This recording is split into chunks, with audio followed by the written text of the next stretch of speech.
Chapter 1121. Snow Flood Dragon King? Ning Shuama began to worry. This Snow Flood Dragon King looked like it had reached Earth rank level 9. Furthermore, there was a faint halo around its body. It seemed like it would break through Earth rank level 9 and become a Snow Flood Dragon in a few days. Jian Huang was Earth rank level 7, Tian Xueqing was Earth rank level 2, and there was also Shui Mo, who was a burden. How could they fight against the Snow Flood Dragon King that was close to becoming a dragon? Should she make a move? She already had a shadow in her heart. Yin Ziyuan and Yi Feng's tragic ending made her wonder if she was really a jinx. If she interfered with someone's matter, that person would have a tragic ending because of her. However, Jian Huang was already surrounded by danger. Even Tian Xueqing, who was not a high rank, no longer protected Shui Mo. She began to rush forward to fight against the Snow Flood Dragon King together with Jian Huang. They were really at the end of the road. Ning Shuama's fingers unconsciously clenched tightly. Shun Juli, who was at the side, quietly looked at her as a trace of deep thought flashed past his eyes. He originally thought that she would rush forward without hesitation, but she did not. This was not in line with her usual style of doing things. She really had a very deep shadow in her heart. Ning Shuama suddenly thought of something. She turned around and pulled Shun Juli's sleeve. Great God, aren't you going to save them? If she let the great God go and save them without her, wouldn't that be the end of it? Shun Juli looked at her and lightly said, "I'm not going." Ning Shuama opened her mouth. Just as she was about to say something, he added, "But you can go." Ning Shuama's eyes darkened. Her lips moved slightly as if she was swallowing something.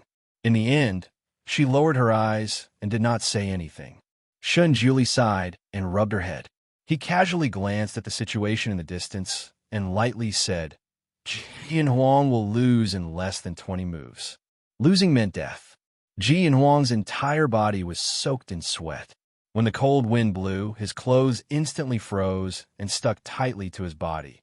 He knew that he was about to lose, and once he lost, then Tian Xueqing and Shui Mo would definitely be buried here.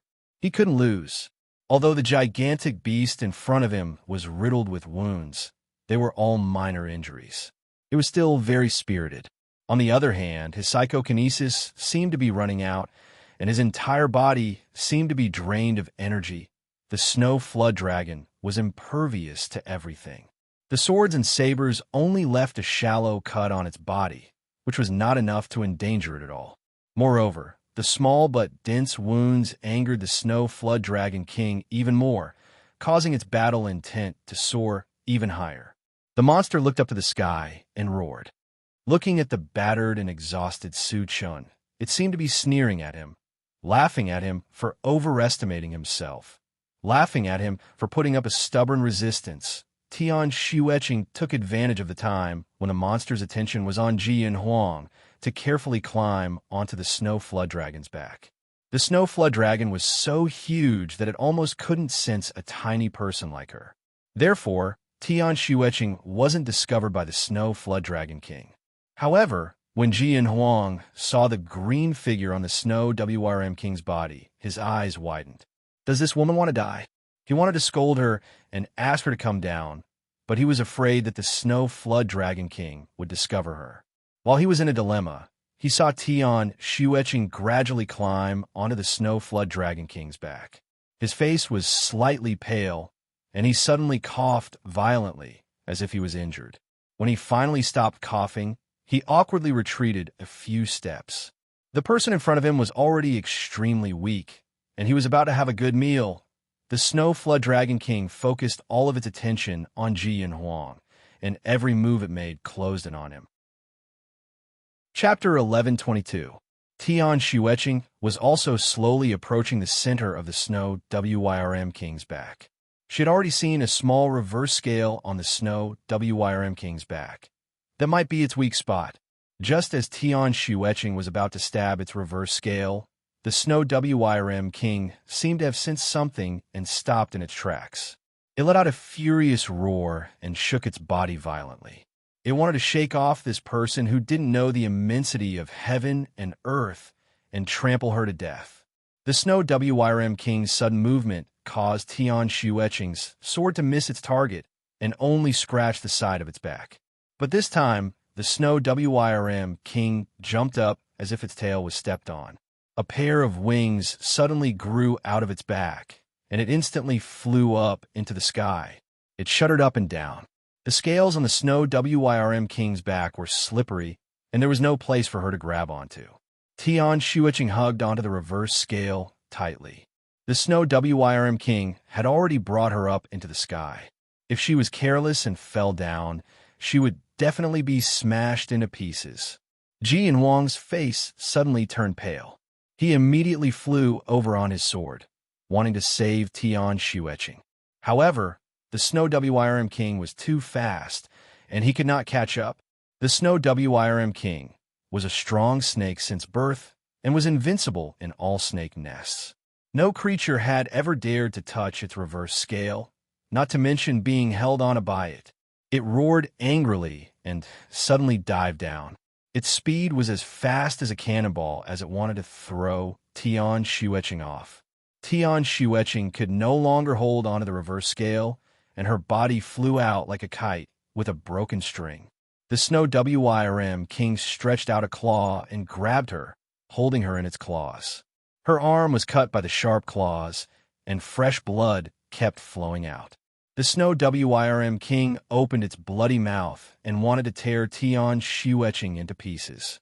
Ji Yanhuang's speed was raised to the maximum, but he was still a distance away from the Snow WYRM King. He could only watch as Tian Shueching was about to be sent into the Snow WYRM King's bloody mouth. Ning Shuama wanted to rush out, but Shun Juli stopped her. Don't rush. Don't rush. If she didn't make a move now, Tian Shueching would be fed to the Snow WYRM King. Ning Shuama was just about to charge out without caring about anything else when she realized that the Snow WYRM King had suddenly stopped moving. Then it used its big nose to sniff Tian Shueching and let out an earth-shattering sneeze. Then it threw her out in disgust. Then, as if he was allergic, he sneezed 3 or 4 times in a row. What was wrong with the Snow WYRM King? How could he throw away the delicious meal that was already in his mouth? Ning Shuama heaved a sigh of relief, but at the same time, she was a little confused. Shun Juli seemed to have noticed her confusion and said, Tian Shueching is a medicine man. Ning Shuama suddenly had an idea. This Snow Flood Dragon King must be treating her like a plant. The Snow Flood Dragon was a carnivore, and Tian Shueching was a herbalist. The Snow Flood Dragon must have thought that she was a plant that had turned into a demon. That was why it threw her out in disgust.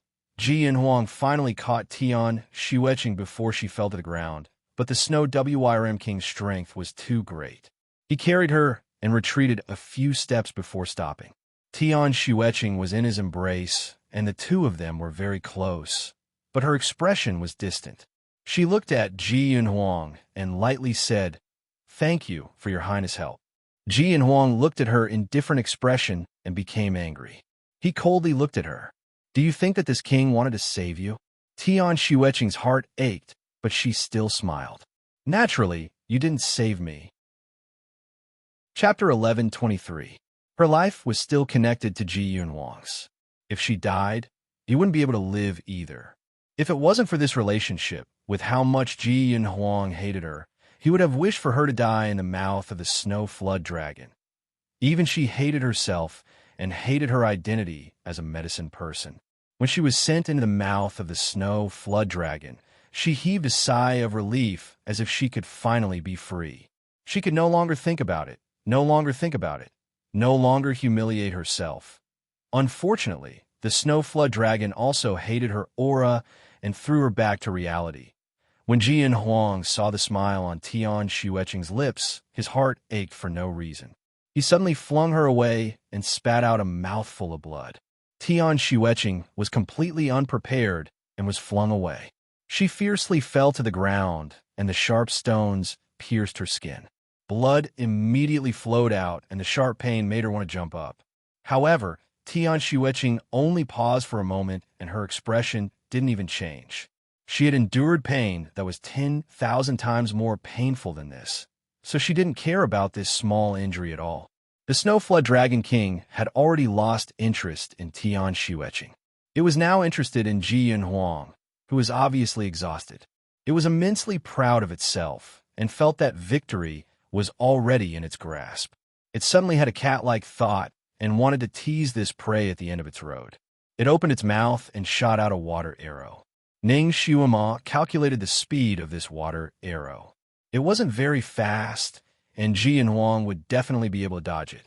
However, Shui Mo had unknowingly moved to the front. When she saw that Ji Yunhuang was in danger, she screamed and pounced forward, wanting to use her body to block the arrow for Ji Yunhuang. Ji Yunhuang was miserable. Originally, he could have dodged it, but now he couldn't. The water arrow was already in front of his eyes. He could only pull Shui Mo back, but he couldn't dodge it. Yin Mo turned pale with fright.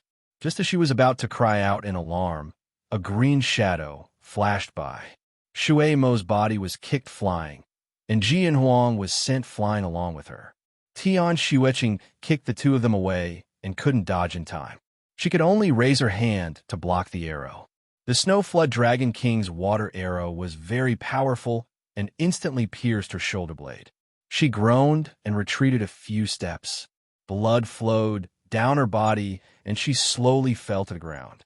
All three of them had lost their ability to fight. The Snow Wyrm King proudly flashed its fangs. Those fangs sparkled under the sunlight, and Shui Mo fainted with a single glance. Ji Yunhuang's face was deathly pale. His psychokinesis had long been exhausted, and his physical strength was also at its limit. He couldn't even move a finger. Could it be that the three of them were really going to die here?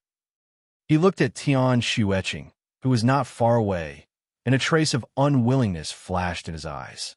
Shun Jiuli waved his sleeves, and Ning Shuima felt a strong gust of wind throwing her out. Shun Jiuli smiled faintly and said, "Go, Shuima, it's your turn." Ning Shuima, who was unexpectedly thrown out, was speechless. "Guru, do you dare to change your lines?" Just as the Snow Wyrm King was about to open its belly and enjoy this delicious meal, a red shadow suddenly flashed before its eyes. Its speed was shockingly fast, leaving behind only an afterimage. By the time it reacted, Snow Wyrm King, who dared to steal its meal? The Snow Wyrm King roared to the sky and chased after the red shadow. Suddenly, it heard a delicate shout, "Little apple." It saw the red shadow throw its meal into the air. The Snow Wyrm King was delighted, thinking that she had thrown its meal and ran away. Chapter 1124. The Snow Flood Dragon King was only interested in the white figure on the right. It wasn't interested in the green figure on the left. It was a carnivore. It definitely wouldn't stoop to eating a plant. It hurriedly stretched out its mouth to grab the person on the right. However, the angle that Ning Shuima threw it was too tricky. Its head swayed from left to right, unable to reach the person. Just as it was about to take a bite, a blue qilin suddenly flashed and snatched the person from under its nose. The Snow Flood Dragon King. Just as it was about to forget about eating plants, the blue qilin flashed again. Very good. Now there was no plant to eat.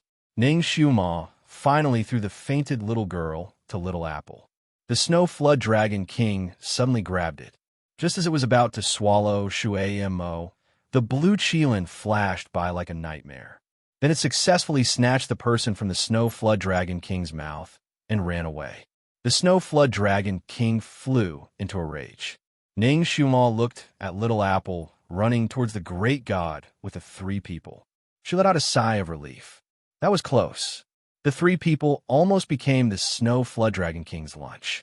The Snow Flood Dragon King spread its wings and chased after the despicable blue qilin that stole its lunch. Kirin looked at the Snow Flood Dragon King that was about to catch up. It was almost indignant. Why did its sacred and mighty qilin have to run away every time it saw a Snow Flood Dragon that wasn't even a dragon? Last time, it was still able to shake off the Snow Flood Dragon. Why was it running so fast this time? It was about to catch up to Kirin. Moreover, why did this Snow Flood Dragon grow wings? Who allowed it to grow wings? This was against the rules. Against the rules. Ning Shuma pulled out the Ame piercer and flew into the air. She stabbed it towards the Snow Flood Dragon King's reverse scale. At the same time, she shouted, "Hey, blockhead, your opponent is me." The Snow Flood Dragon King naturally didn't want its weak spot to be stabbed. It could only give up on the food that was about to reach its mouth and turn around to fight. It opened its mouth and spat out a ball of fire. It wanted to give this little person who didn't know the immensity of heaven and earth a painful lesson. Ning Xiuma suddenly jumped back to avoid the raging fire. She made a sound of surprise and suddenly laughed. "Silly big guy, you're so pitiful. You're so angry that you're on fire? TSK, how pitiful." The Snow WRM King was about to go mad with anger. How could the mighty and intelligent Snow WRM King be associated with a blockhead? It swung its claws at Ning Xiuma. The little person who dared to provoke, it just stood there with a smile, not even bothering to dodge. Ji Yinhuang, who was in a safe zone not too far away, felt his heart almost jump out of his chest. He shouted, "Xiuma, dodge!" But it was too late. The Snow WRM King's claw had already slammed down, raising a huge curtain of snow, and a strand of blood gradually spurted out. Ji Yinhuang's face was ashen.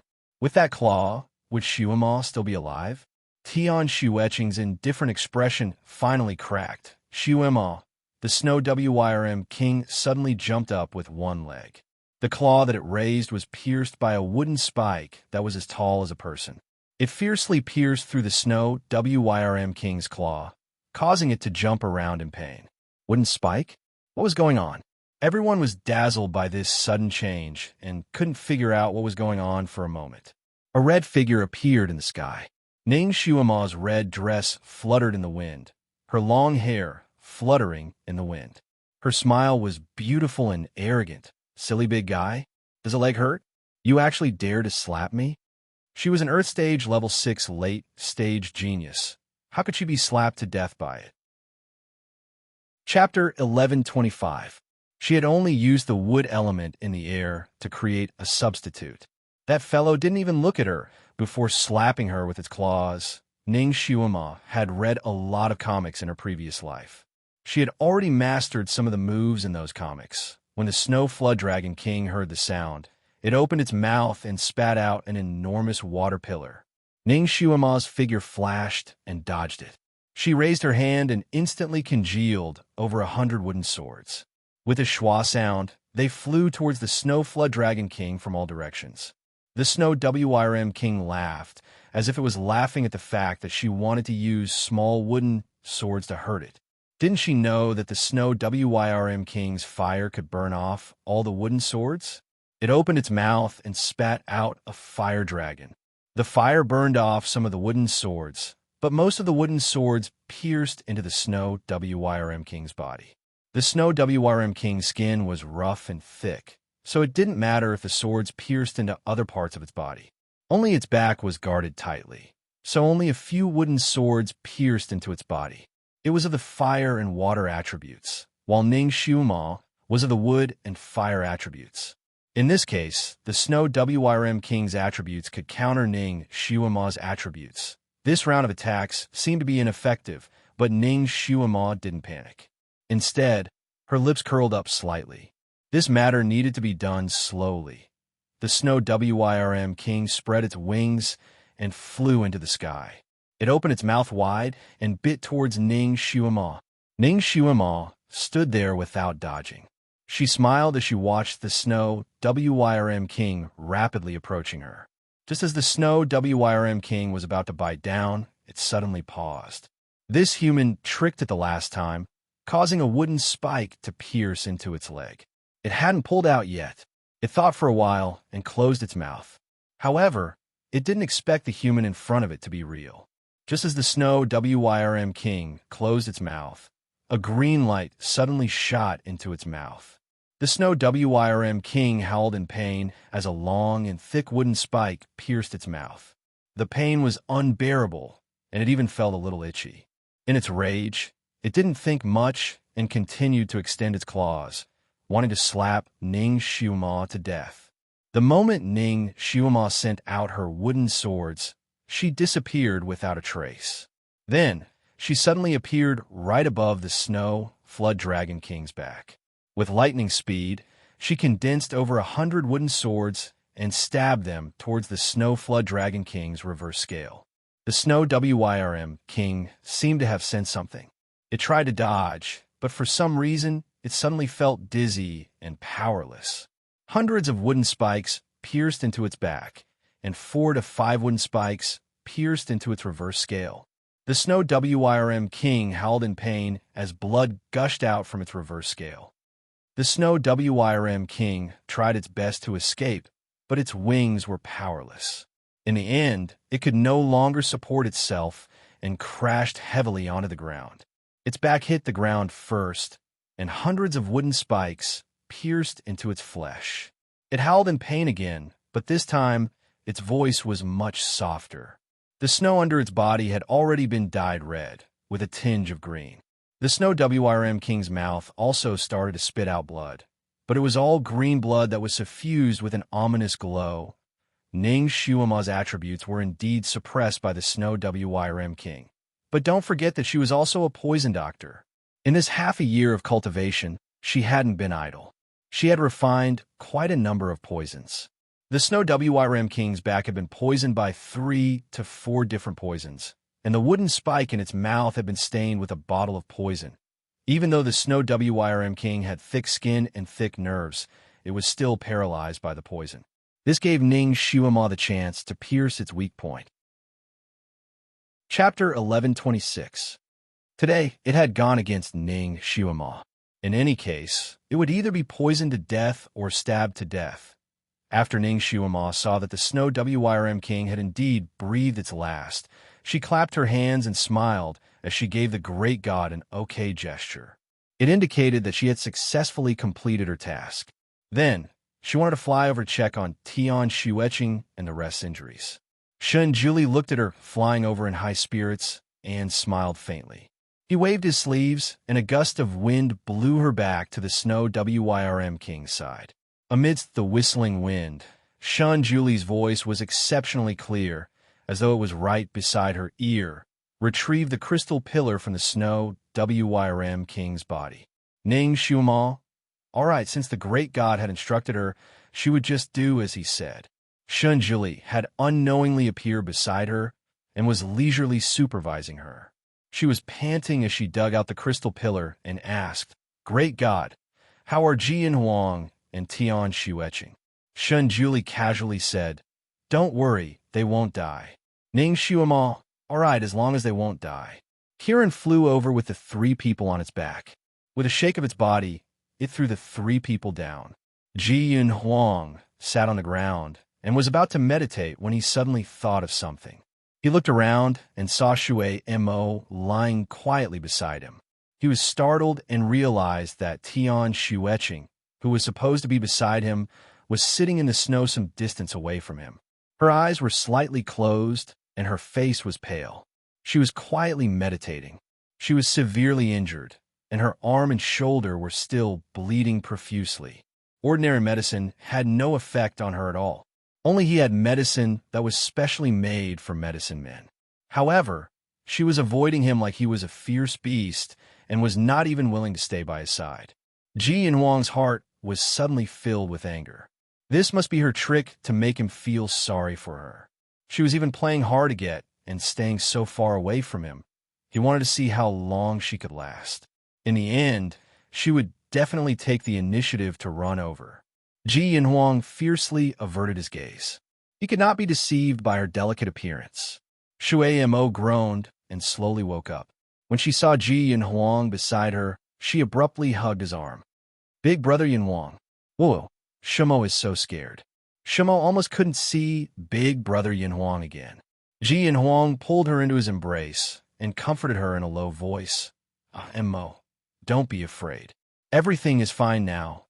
Shui Mo suddenly hissed, and her brows furrowed slightly. When she raised her head again, her large eyes were already filled with tears, and her voice was filled with grievance. "Big brother Yin Huang, Mo's body hurts." Jian Huang's psychokinesis circulated around Shui Mo's body, but there didn't seem to be any wounds. Where does it hurt? Shuemo said pitifully, my knee is bruised. It hurts. Ji Huang frowned. What happened? Did Tian Xueqing not take good care of you? He couldn't help but look at Tian Xueqing, who was not far away, and suddenly realized that she was quietly looking at him. Her ink-black eyes were heavy and emotionless. Shuemo shook her head. No, Big Sister Xueqing protected me very well. In order to protect me, Big Sister Xueqing pushed me out. I was careless and knocked against a rock. Ji Huang coldly questioned Tian Xueqing. Is what Shuemo said true? What else do you have to say? Although he knew that Tian Xueqing was also protecting Shuemo, Ji Huang couldn't help but speak sharply when he saw her indifferent expression. Chapter 11:27. Tian Xueqing lowered her eyes slightly and felt a stab of pain in her heart. After half a year of being misunderstood and wronged, she still had not gotten used to it. After a while, she looked up and her expression darkened. With an indifferent expression, she said, I have nothing to say. Ji Huang was a little upset. Seeing that blood was still seeping out of Shuemo's wound, he became even more upset. His voice instantly turned cold. Why are you still standing there? You pushed Shuemo down and injured her. Why aren't you healing her? Shuemo helplessly tugged at Ji Huang's sleeve and was so anxious that he almost cried. Big Brother Huang, don't blame Big Sister Xueqing. Big Sister Xueqing also has many injuries on her body. On most small injuries, Ji Huang pulled out his sleeve. Don't say any more. Shuemo was so scared that she kept quiet. Tian Xueqing suddenly felt that it was a little ironic. Was she so pitiful that she was pitted to the point of being pitted by a little girl? It doesn't matter. It doesn't matter. I don't care anymore. It's going to end soon. Tian Xueqing silently walked over. With a flip of her hand, a sharp dagger appeared in her palm. Without any change in her expression, she made a cut on her arm. The wound that had stopped bleeding earlier immediately started to bleed again. Ji Huang was speechless. He almost wanted to strangle the woman in front of him. His eyes were about to burst into flames. Tian Xueqing, are you doing this on purpose? You could have just cut a small wound. Are you trying to trick me? Before the old wound on her arm healed, new wounds were added to it. Bright red blood kept flowing out. It was a little dazzling for him.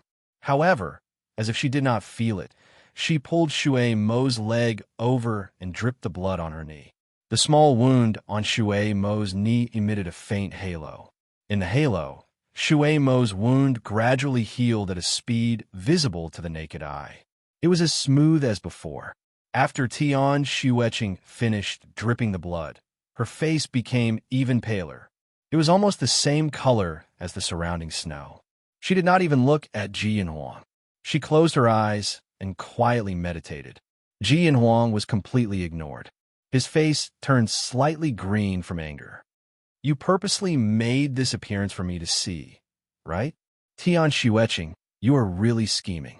Tian Xueqing suddenly opened her eyes and smiled faintly. You flatter me.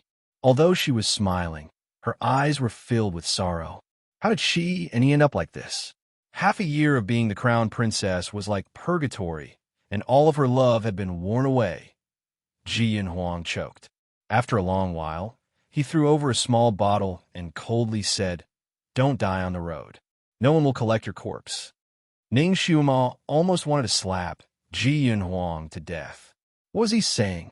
She wanted to discipline him, but now was not the time to be distracted. Tian Xueqing's face was pale, and her eyes were as dark as ink. She kept smiling and nodded. All right, I won't die on the road. Your Highness can rest assured. With that, she picked up the ointment and applied it on herself. Her actions affected her wound, but she only paused for a moment. She didn't even frown before continuing to apply the ointment. Ning Xiuma had already dug out the crystal pillar inside the Snow Wyrm King's body. She raised her eyebrows slightly. Great God, there are actually 2 crystal pillars inside the Snow Wyrm King's body, one ice and one fire. Shunjili took a look and waved his hand. The 2 crystal pillars were taken out and placed neatly on Ning Xiuma's palm. The great god's words were simple but crucial. Absorb. Ning Xiuma could only sit cross-legged and slowly absorb the energy in the crystal pillars. Chapter 1128. Water was wood. The crystal pillar nourished the wood element in her body, and the fire element was naturally absorbing the fire crystal pillar at the same time. As the two crystal pillars were gradually absorbed, Ning Xiuma felt that her power had increased a little. It was as if there was an endless amount of psychokinesis in her body. She looked at Tian Xueqing, who was applying medicine to her wounds, and an idea came to her mind. A green light was emitted and gently enveloped Tian Xueqing. After a while, she withdrew her technique and asked with a smile, "Xueqing, are you feeling better?" Tian Xueqing felt that the pain in her body seemed to have lessened a lot. She smiled faintly and felt a warmth in her heart. "Xuema, thank you." Ning Xuema smiled and shifted her gaze to Ji Yinhuang. She casually healed him and waved her hand. "No need to thank me." Ji Yinhuang looked at her with a complicated gaze. "Xuema." Seeing Han Shanyue, who was beside her, his gaze darkened. He then asked softly, "Are you all right?" It was a normal greeting. Ning Xuema was about to reply when Kiran suddenly shouted as if he had discovered a new continent. "Master! Master! Don't you think this little girl looks a little like you when you were young? I was wondering why she looked so familiar just now." Ning Xuema was stunned. She carefully looked at Shui Mo, and her heart sank. She was wondering why she felt that this little girl looked so familiar when she first saw her. Kiran saw Ning Xuema's slightly gloomy expression, and his heart thumped. He immediately said loudly, "Of course, only a little bit. Just a little bit." Shui Mo's face was slightly similar to Ning Xuema's, especially the expression when Shui Mo tilted her head and looked at people. Ji Yinhuang's face instantly turned pale. He had found a substitute who looked slightly similar to Xiuma. He originally thought that it would not be discovered, but he did not expect to be exposed in front of everyone. Shui Mo helplessly grabbed Ji Yinhuang's sleeve, as if she did not understand why everyone's gaze was suddenly focused on her. She shrunk behind Ji Yinhuang and said softly, "Brother Yinhuang." At this moment, Ji Yinhuang could not hear Shui Mo at all. His mind was filled with random thoughts. How would Xiuma react? Would she cut ties with him? Ning Xiuma faintly glanced at Ji Yinhuang and sighed. "You should properly cherish Xueqing." Ning Xiuma didn't want to get involved in their affairs. She still remembered the last time she interfered, so she wouldn't interfere this time. She pulled Shun Julie's hand and said with an indifferent expression, "Guru, let's go." The two of them left hand in hand. Ji Yinhuang's lips moved. He wanted to urge them to stay, but he couldn't find a reason to do so. He could only stare blankly as the two of them walked away. Their figures slowly disappeared into the horizon. Tian Xueqing looked at him quietly, a complicated look flashing through her dark eyes. She loved Ji Yinhuang, but she couldn't get him. On the other hand, he loved Xiuma, but Xiuma treated him like a normal friend. It was truly a miraculous cycle of reincarnation. He injured himself, and Xiuma hurt him. This should be retribution. Tian Xueqing looked at Ji Yinhuang's pale face and suddenly felt a burst of joy. This joy was accompanied by heartache, causing her heart to tighten. She suddenly lowered her head and coughed incessantly. Her voice was heart-wrenching. She covered her mouth with her hand and coughed for a long time before she stopped. When Ji Yinhuang saw her like this, his heart was in a mess. It was as if he was annoyed, but at the same time, his heart ached for her. He asked dryly, "What's wrong?" Tian Xueqing's palm was a little red. She replied as if nothing had happened. "Nothing." She secretly wiped the blood off her palm on the snow. Chapter 1129. She stood up and said indifferently, "Let's continue on our way." Ji Yinhuang stood up and did not even look at Tian Xueqing. He pulled Shui Mo and walked forward. Tian Xueqing silently followed behind him. The wind in the snowy plains was strong, and Shui Mo could not stand the cold air. Ji Yinhuang set up a barrier to isolate himself from Shui Mo and the wind. Shui Mo mumbled, "Brother Yinhuang, Sister Xueqing is also very cold." You should set up a barrier for her too. Ji Yin Huang turned around to look at Tian Xueqing. Seeing that her expression was still indifferent, he turned back and continued to talk to Shui Mo. Tian Xueqing felt cold all over. The wind in the snowy plains was bone-chilling, and she almost lost consciousness. She looked in front and saw that Shui Mo looked very comfortable inside the barrier. He was talking and laughing with Ji Yin Huang as they walked forward.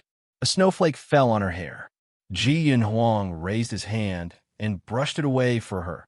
His every action was filled with affection. Tian Xueqing looked away. She knew that she would never have this kind of warmth. The cold wind stimulated the hidden injuries in her body, and she could not help but cough again. Ji Yin Huang subconsciously turned around and saw her wiping the blood from the corner of her mouth. He stopped in his tracks. Shui Mo curiously turned around, but Tian Xueqing had already returned to normal. She pulled Ji Yin Huang's sleeve and asked, "Brother Yin Huang, what's wrong?" Ji Yin Huang's footsteps only paused for a moment before he continued to hold Shui Mo's hand and walked forward. He said calmly, "Nothing." However, when Shui Mo spoke to him again, Ji Yin Huang would only answer one sentence out of every 10 sentences she said. He seemed to be absent-minded. After a while, Ji Yin Huang suddenly raised his hand, and a white light instantly enveloped Tian Xueqing. The wind and snow around her immediately weakened. Did Ji Yin Huang set up a barrier for her? Tian Xueqing looked at him in astonishment. After a while, she quietly said, "Thank you, Your Highness." Ji Yin Huang did not pay attention to her and continued to talk with Shu Mo. Tian Xueqing's voice floated in the wind and sounded a little lonely. She slightly lowered her eyes and told herself not to think too much. He was just taking pity on her. Her warm heart turned cold again, just like the words that fell into the wind, and no one answered. The three of them walked for another half a day. After all, Shui Mo was still a child and could not endure such trekking. She could not take it anymore and staggered. If Ji Yin Huang had not caught her in time, she would have fallen to the ground. Shui Mo looked at Ji Yin Huang pitifully. "Big brother Yin Huang, Mo is so tired." Ji Yin Huang looked at the frail Tian Xueqing behind him and said, "Then let's rest for a while." The three of them sat down. Tian Xueqing and Ji Yin Huang were meditating, but Shui Mo couldn't sit still at all. Ji Yin Huang made her move so much that he almost suffered from qi deviation. He opened his eyes helplessly and asked, "Mo, what's wrong? What do you feel uncomfortable?" Ing Shui shook his head like a rattle drum. "No, Mo is very good." Before he could finish, his stomach growled. Shui Mo, she patted her stomach in annoyance and said anxiously, "Mo is not hungry at all." Not to be outdone, his stomach growled again. This time it was very loud. Even Tian Xueqing, who was meditating not far away, opened her eyes and quietly looked at them. Ji Yin Huang. He helplessly patted Shui Mo's head. "Wait." He turned his head and said to Tian Xueqing, who was not far away, "Take good care of her." They had already finished their food, so they could only hunt by themselves. Chapter 11:30.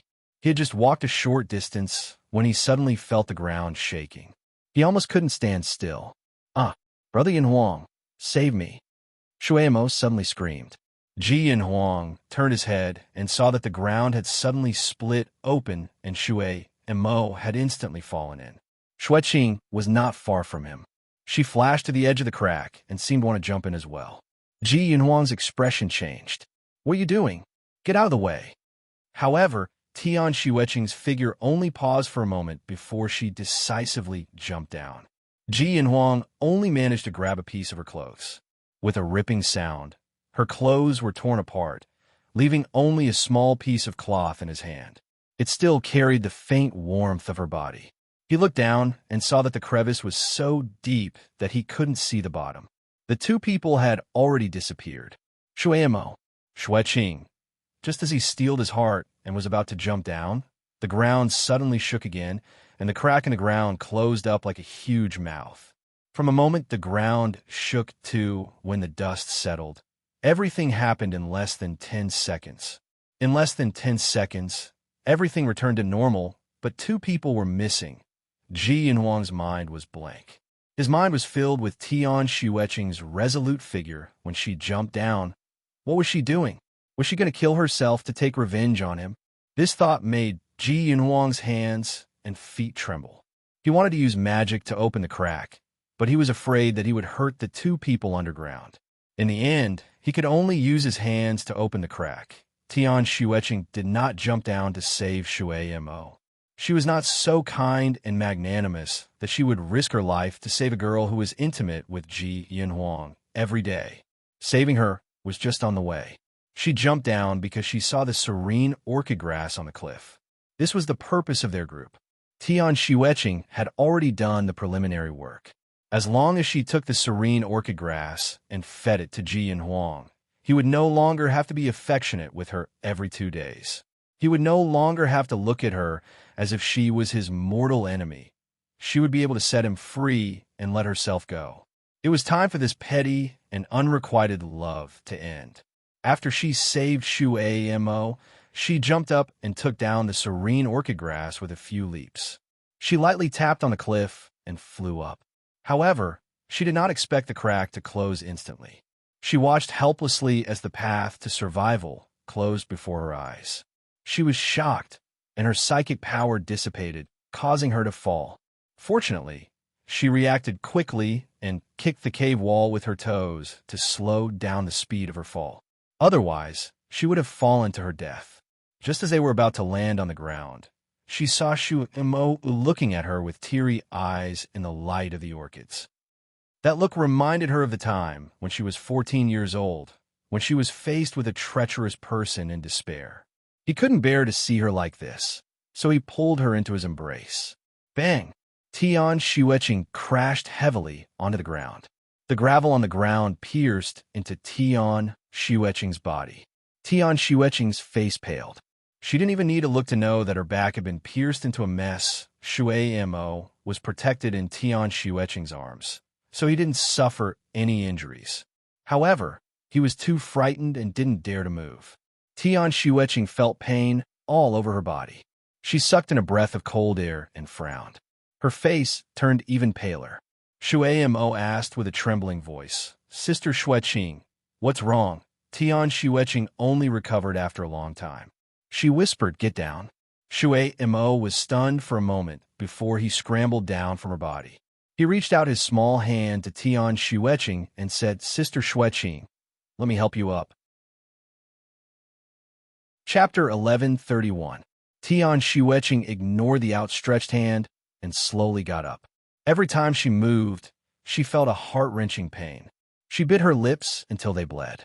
Finally, she sat up slowly and passed a small bottle to Shui Mo. She said calmly, "Help me apply the medicine." "My back." Shui Mo took the small bottle and turned it to Tian Xueqing's back. "Sister Xueqing, let me help you take off your shirt." When Shui Mo saw the bloody wounds on her back, he was so scared that his hands trembled. He gently touched her back and asked, "Sister Xueqing, does it hurt?" She was on the verge of tears. Tian Xueqing did not say anything. She sat there quietly and meditated to heal herself. Shui Mo applied the medicine bit by bit. She was inexperienced and accidentally hurt Tian Xueqing a few times, causing Tian Xueqing's body to stiffen. However, Tian Xueqing recovered in an instant and allowed her to continue applying the medicine. There was only her and Shui Mo in this place. There was no better choice, so she could only let this newbie do it. After applying the medicine, Shui Mo tore off her clothes and wanted to bandage Tian Xueqing's wounds. Tian Xueqing said quietly, "There's no need. Help me put on my clothes." Shui Mo did as she was told and sat beside her. Tears rolled down her cheeks and were about to fall. Her voice trembled slightly. "Sister Xueqing, will we die here?" Tian Xueqing said calmly, "No." Shui Mo's eyes lit up. "Sister Xueqing, when can we leave?" Tian Xueqing only said one word, "Wait." After saying that, she closed her eyes and sat there quietly. She began to regulate her breathing and heal herself. Shui Mo wanted to say something, but when she saw Tian Shueqing's cold expression, she was so scared that she did not dare to say anything. She sat close to Tian Shueqing, as if she was afraid that someone would take her away. After all, she was still a child. In a situation where she was tired, hungry, and scared, her head started to nod. In the end, her head tilted, and she leaned on Tian Shueqing's body. She had already fallen asleep. Tian Shueqing glanced at her and let her lean on her to sleep. Tian Shueqing circulated her energy for a while and finally felt that her body was not as painful. Perhaps it was because of the medicine, the wounds on her back were not as painful. Suddenly, a tentacle emerged from the ground and wrapped around Shui Mo's foot. He pulled her down. Shui Mo suddenly woke up. Seeing the tentacles around his ankle, he hurriedly struggled, but failed to break free. He was so frightened that he burst into tears. She hugged Tian Shueqing's arm. "Sister Shueqing, save me." Tian Shueqing was startled awake from her meditation. As soon as she opened her eyes, she saw a tentacle sticking out of her. Startled, she broke free from Shui Mo's hand and retreated. At the same time, she drew her sword. The tentacle suddenly attacked, but was cut down by her sword. She leaped in front of Shui Mo, and Shui Mo's left leg had already sunk in. Tian Shueqing picked up Shui Mo and tried to pull him out, but he couldn't move at all. But in vain, it sank down a little more. Tian Shueqing looked at Shui Mo, who was scared out his wits and crying out loud. A look of pity flashed across her eyes. She then pulled out her sword and said softly, "Bear with it." Blood splattered everywhere. Shui Mo screamed and fainted from the pain. Tian Shueqing picked Shui Mo up and hit a few of her major acupoints to stop the bleeding. Then, she cut off the tentacle that was following closely behind. She suddenly leaped up. Shui Mo's broken leg was still bleeding profusely. This caused the tentacles to chase after them even more crazily. In a vast ice field, there were countless monsters. Tian Shueqing couldn't figure out what these tentacles were. Chapter 1132. The speed of this thing was extremely fast. It danced under her feet and almost entangled Tian Shueqing's feet. Tian Shueqing knew that only by throwing Shui Mo away would she have a chance to survive. However, looking at the little girl in her arms, she could not bear to do so.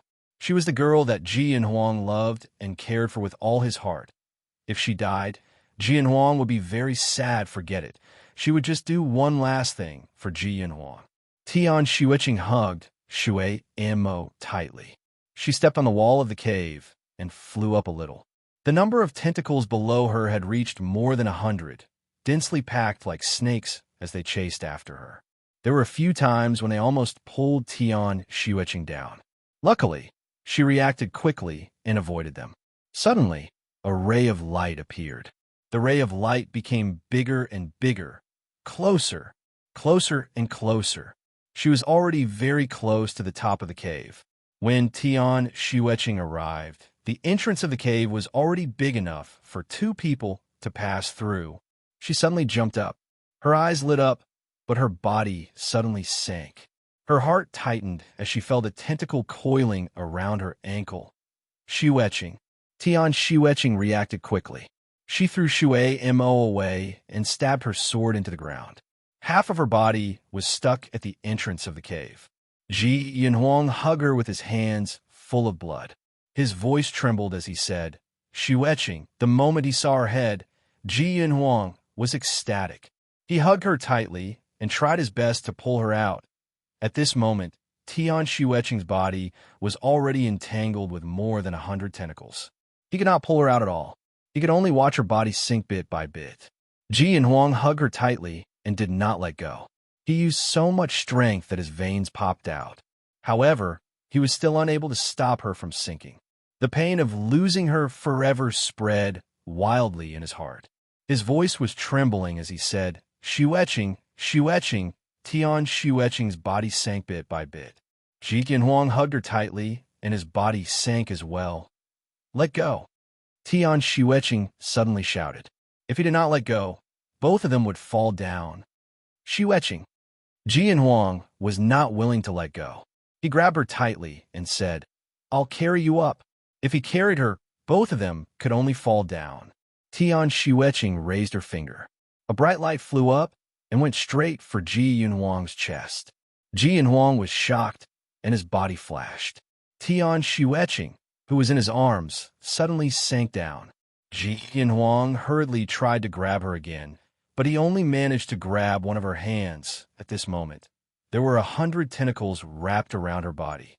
The ground was dark and boundless, but Tian Xueqing's eyes were astonishingly bright, like stars in the cold night. She even smiled. "Your Highness, you don't have to collect my corpse now." That smile was like an epiphyllum in the cold night, blooming in an instant with a cool fragrance. The few times Ji Yunhuang smiled at her was a long time ago. Although she was cold at that time, she was passionate about him. Since when did she gradually lose her smile? She became more and more distant from him, and the way she looked at him became more and more indifferent, as if she was looking at a complete stranger. And since when did his eyes start to revolve around her more and more? Her distant gaze almost drove him crazy. He began to spend all day with Xue Mo, just to see her indifferent expression crack and change into one of jealousy or sadness. It would be fine as long as she was not so indifferent to him. But she did not even once. Tian Xueqing only looked at them quietly. Under her indifferent gaze, for the first time, he felt like a clown. Chapter 1133. Now, he finally saw her smile again, but he did not expect that it would be the last time. Ji Yunhuang's heart ached so much that he curled up into a ball. The pain caused his whole body to tremble, and he almost lost his grip on her hand. Tian Xueqing said softly, "Your Highness, I have placed the serene orchid grass on Xue Mo. You don't have to worry. There was no need to hold on so tightly. Even if she died, she would not be a hindrance to him anymore." Her mission had already been completed. Ji Yunhuang's voice trembled strangely. It sounded like he was crying and laughing at the same time. "Xueqing, forgive me." Tian Xueqing smiled and shook her head. "Let's not meet again in the next life." Feeling Tian Xueqing slowly let go of his hand, the usually calm Ji Yunhuang could no longer remain calm. His face was filled with panic, and his voice trembled. "Xueqing, don't let go. This prince orders you not to let go." Tian Xueqing smiled and shook her head. Her expression was relaxed, as if she had finally been freed. She looked at him one last time and said, "Xueqing is already dead. A new person can be appointed. Be happy for 100 years and have many children and grandchildren." Then she let go of his hand and fell into the endless abyss. Xueqing.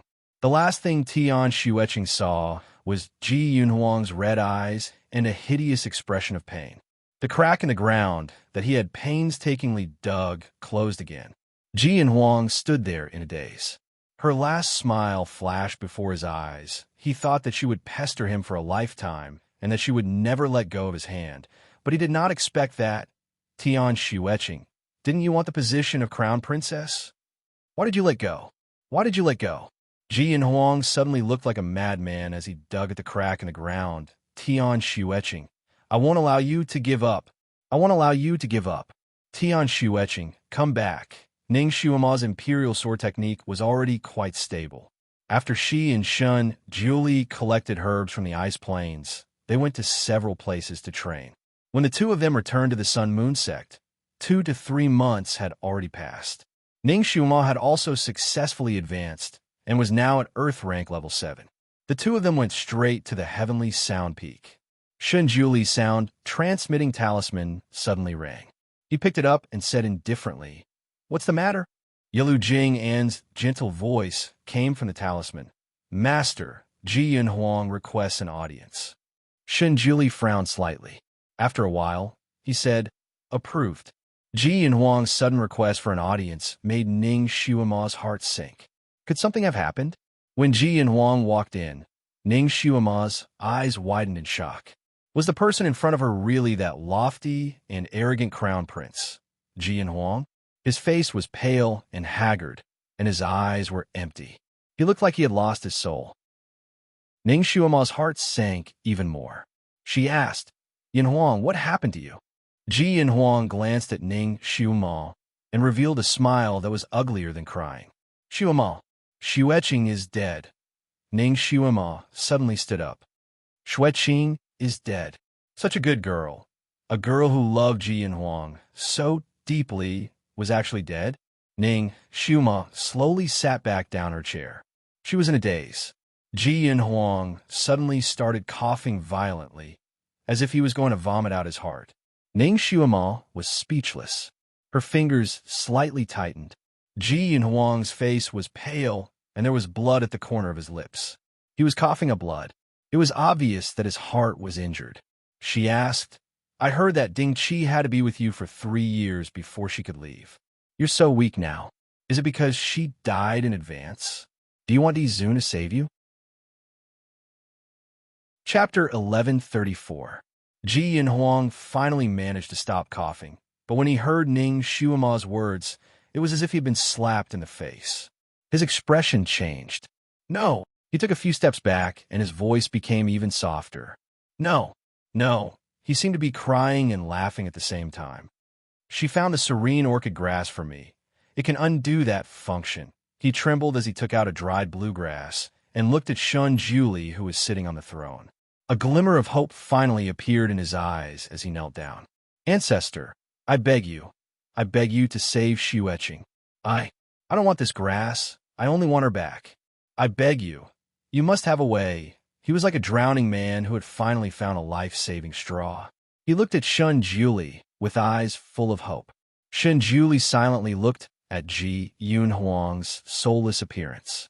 Ji Yanhuang's figure overlapped with Tian Xiaoshu's figure.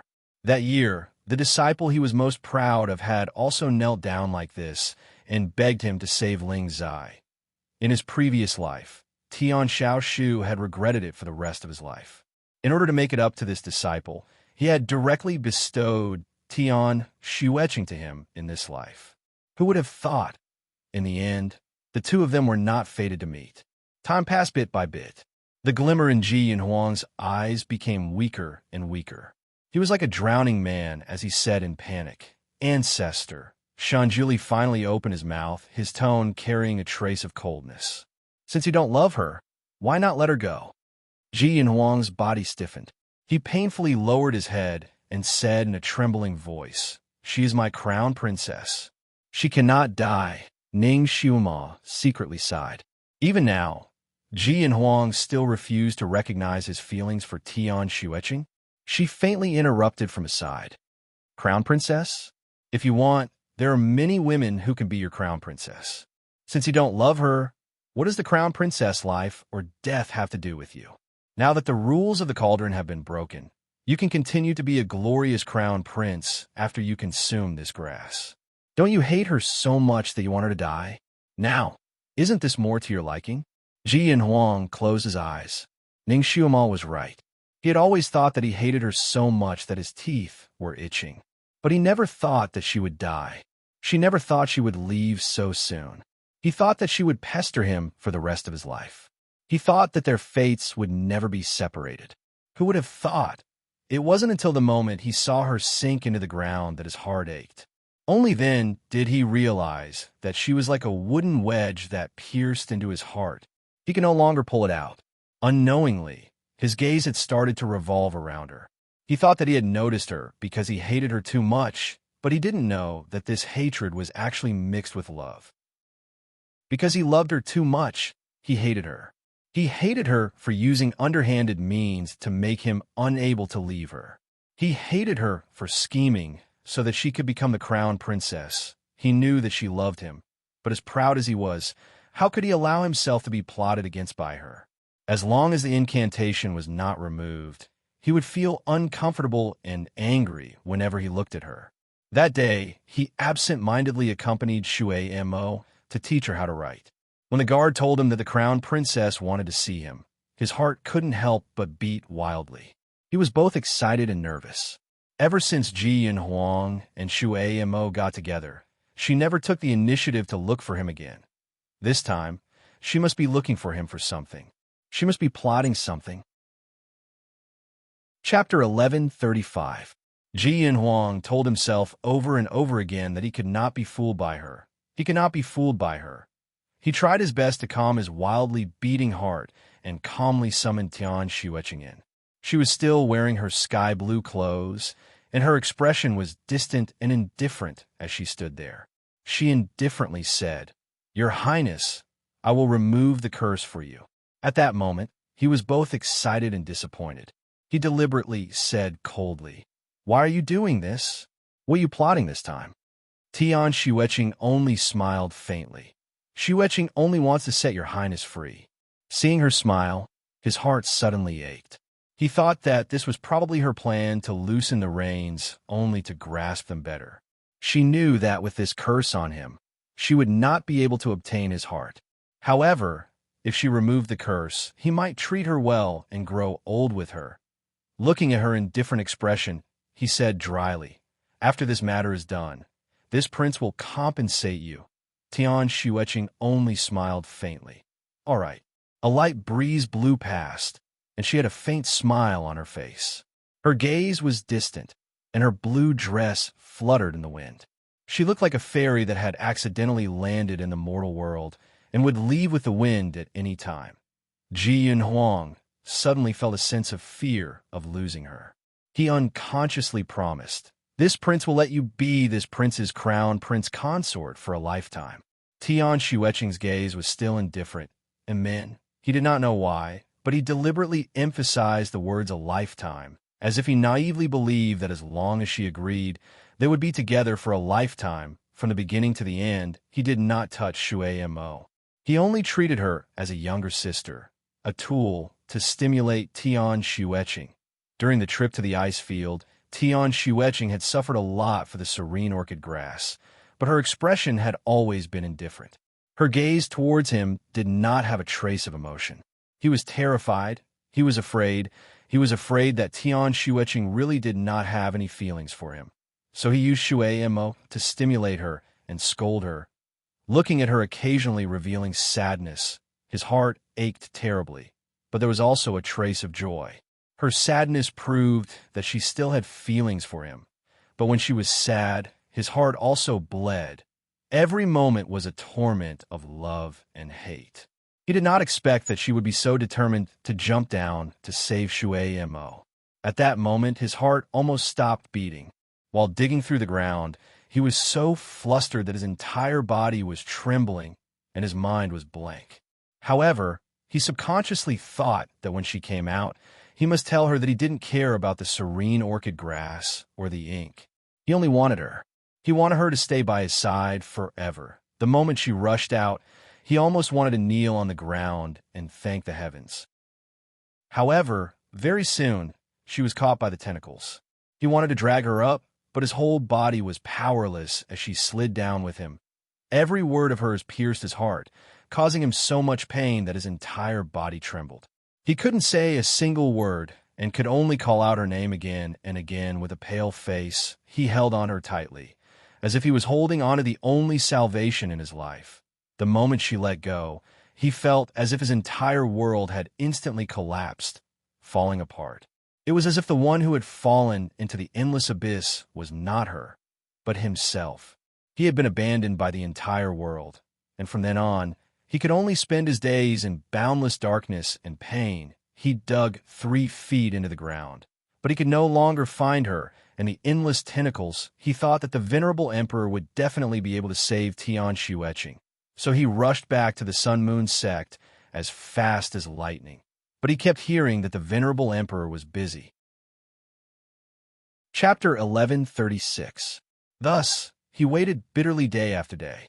Day after day, he was tormented by the pain. In his dreams, Tian Xueqing's green robe was stained with blood. She looked at him indifferently and said, "Let's not meet again in the next life." He missed her every day and was tormented every night. Ji Yinhuang finally recognized his feelings. He begged Shun Jili again and again, "Ancestor, I beg you. I beg you. I just want to see her one more time. See her one more time. Ancestor, please summon her soul." Shun Jili looked at him for a moment and sighed. Finally, he nodded. He waved his hand, and a white light condensed in his palm. The white light gradually became transparent, and a strange scene flashed across it. Ji Yun Huang held his breath, afraid that he would disturb Shen Juli and let him accidentally miss it after a long time. Shen Juli shook his head and said, "No." Ji Yun Huang held his breath, and his face turned pale. "What do you mean, no? Her soul is not there? Why?"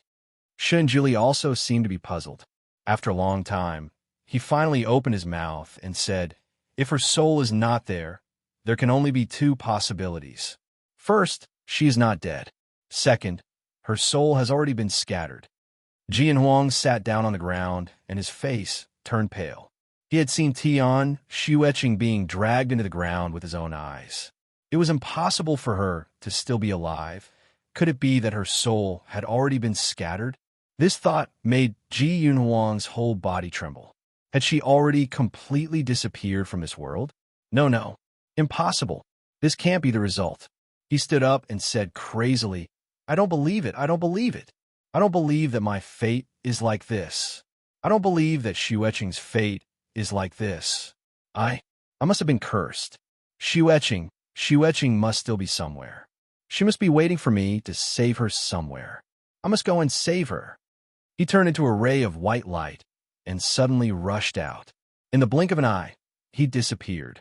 Ning Xuema only felt that her heart had sunk into ice water. She sat on the chair motionlessly. Could it be that as long as they were her friends, they would be unlucky? Yan Ziwen jumped off the cliff with Yifeng in her arms. Tian Xueqing was scared out of her wits. Ji Yun Huang was delirious. Was this a coincidence, or was it that her fate as a cursed loner had unknowingly affected the people around her?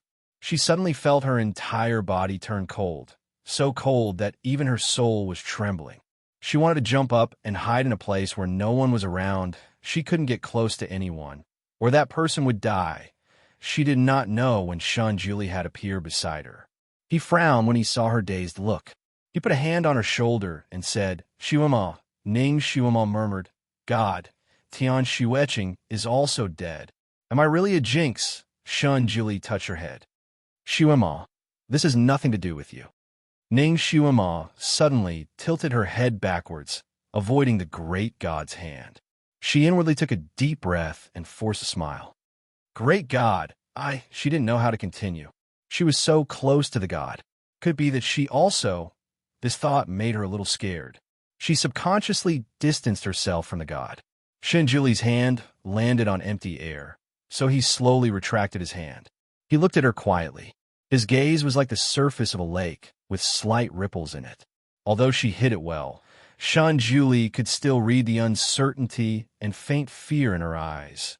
He sighed again and raised his hand to hug her. "Xuema, don't be afraid."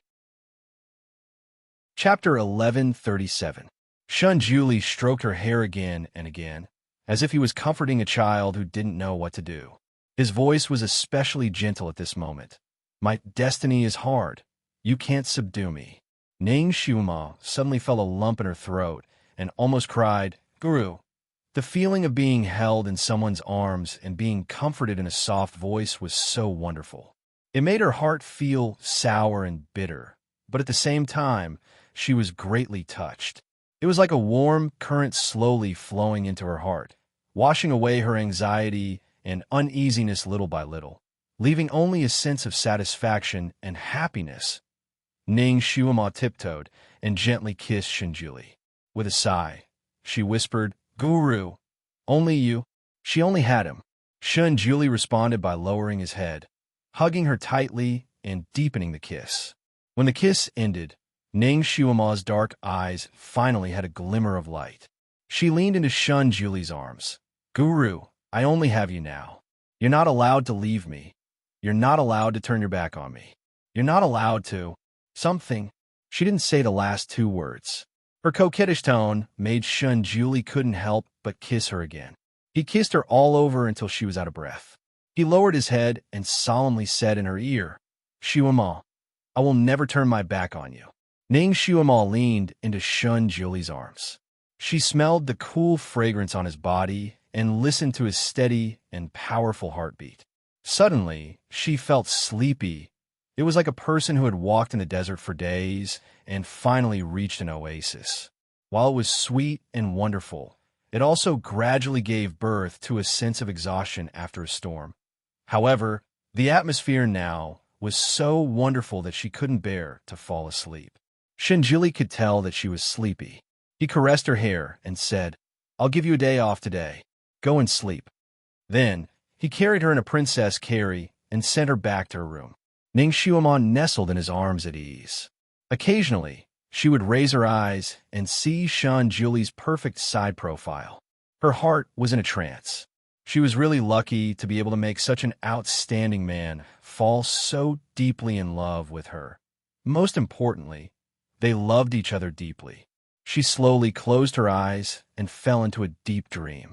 Everything before him was pitch black. Ning Xiaomon seemed to have fallen into a bottomless abyss. She kept sinking until she sank into a dark end.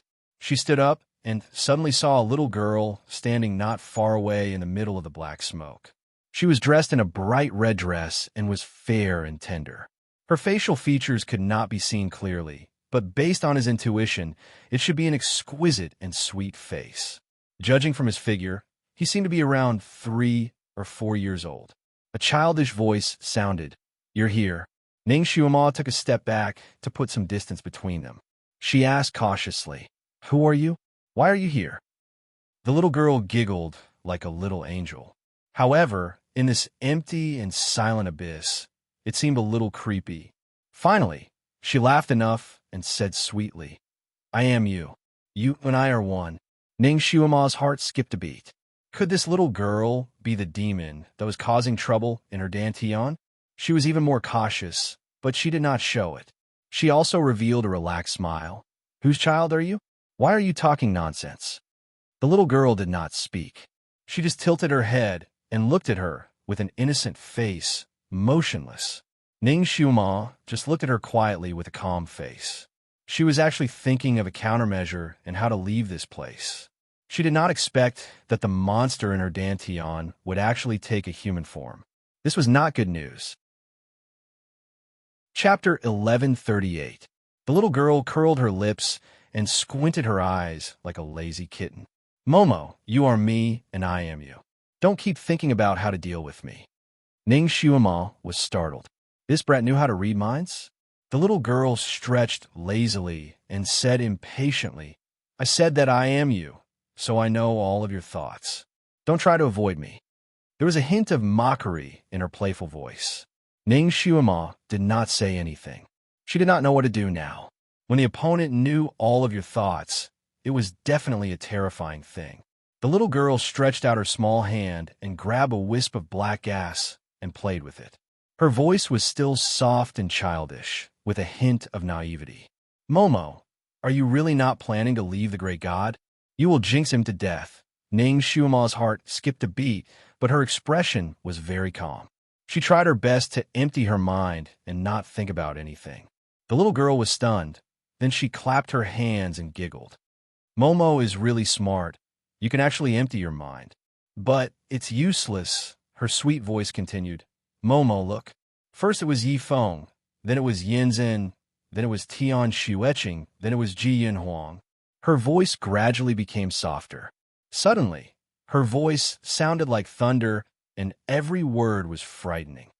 "Momo, who do you think is the next one? Who is the next one? Who is the next one?" The thunderous voice replayed in Ning Xiaomon's ears again and again. Her body could not help but tense up, and she was extremely nervous. She closed her eyes and retorted loudly, "There is no next one." The little girl's voice was very strange, as if it directly sounded in her mind, making Ning Xiaomon unable to block her ears and refuse to listen. The voice became softer again and changed into a sweet child's voice, but it carried a devilish temptation. "Momo, there are many people you care about. Who do you think is the next one? Is it Uncle Zhong, Tom, or Shijue, Helian Xiao? Or is he the sovereign of this world? He took you in as his disciple, got injured because of you, and had the closest relationship with you." Ning Xiaomon couldn't help but think of the Almighty's face. That voice suddenly screamed, "It's him. It was him. He'll be the next one to die from your curse." Ning Xiuma felt a knot in her heart. She was so shocked by the sound that she almost spat out a mouthful of blood. She took a deep breath and opened her eyes. She looked at the child and said coldly, "I'm telling you, I won't." The image of the Almighty holding her in his arms, combing her hair, and comforting her flashed through her mind.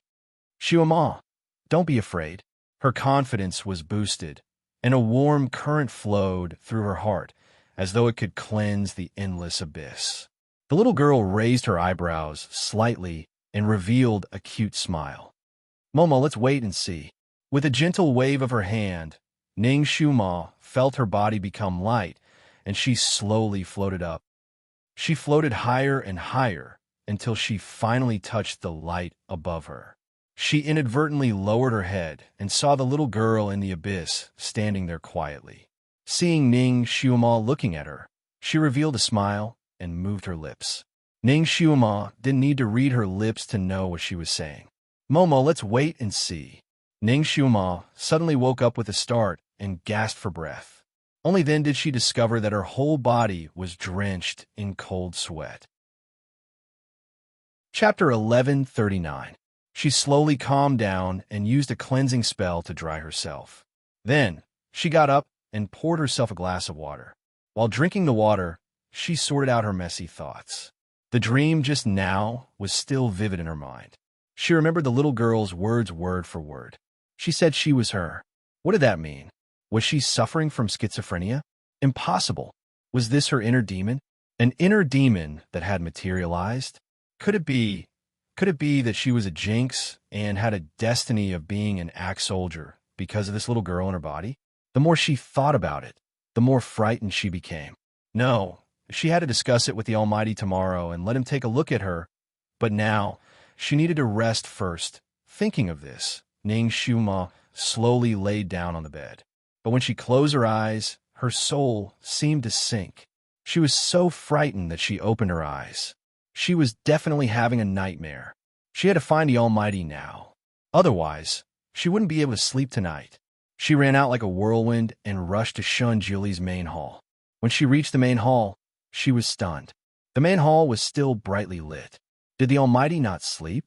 She walked in slowly and saw Shun Julie sitting cross-legged on the big bed.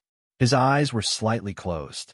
There was a colorful light flowing around him, giving him a layer of holy light. The Almighty was meditating. It was better for her not to disturb the Almighty. Once a cultivator was disturbed, it was easy for him to go crazy.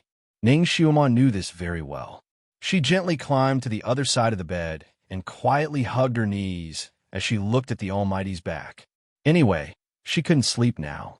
Once she slept, she would see the weird little girl teasing her. She might as well cultivate with the Almighty. She looked at the Almighty's back view and nodded slowly. Eventually, she fell asleep. Someone gently laid her down and covered her with a blanket. He sighed softly in her ear. Silly child, she unconsciously reached out her hand and mumbled, "Almighty." Shun Julie grabbed her hand and said softly, "I'm here." Hearing this response, Ning Xiuma finally felt relieved. She found a comfortable position in his arms and fell asleep. Shun Julie hugged her and flicked off the lights. He had a dreamless night. When Ning Xiuma opened her eyes, she saw a field of snow white. She was stunned for a moment. She raised her head and was met with a pair of deep blue eyes. "You're awake?" Shun Julie asked quietly, holding a strand of her hair in his hand. Ning Xiuma was a little dazed from her sleep.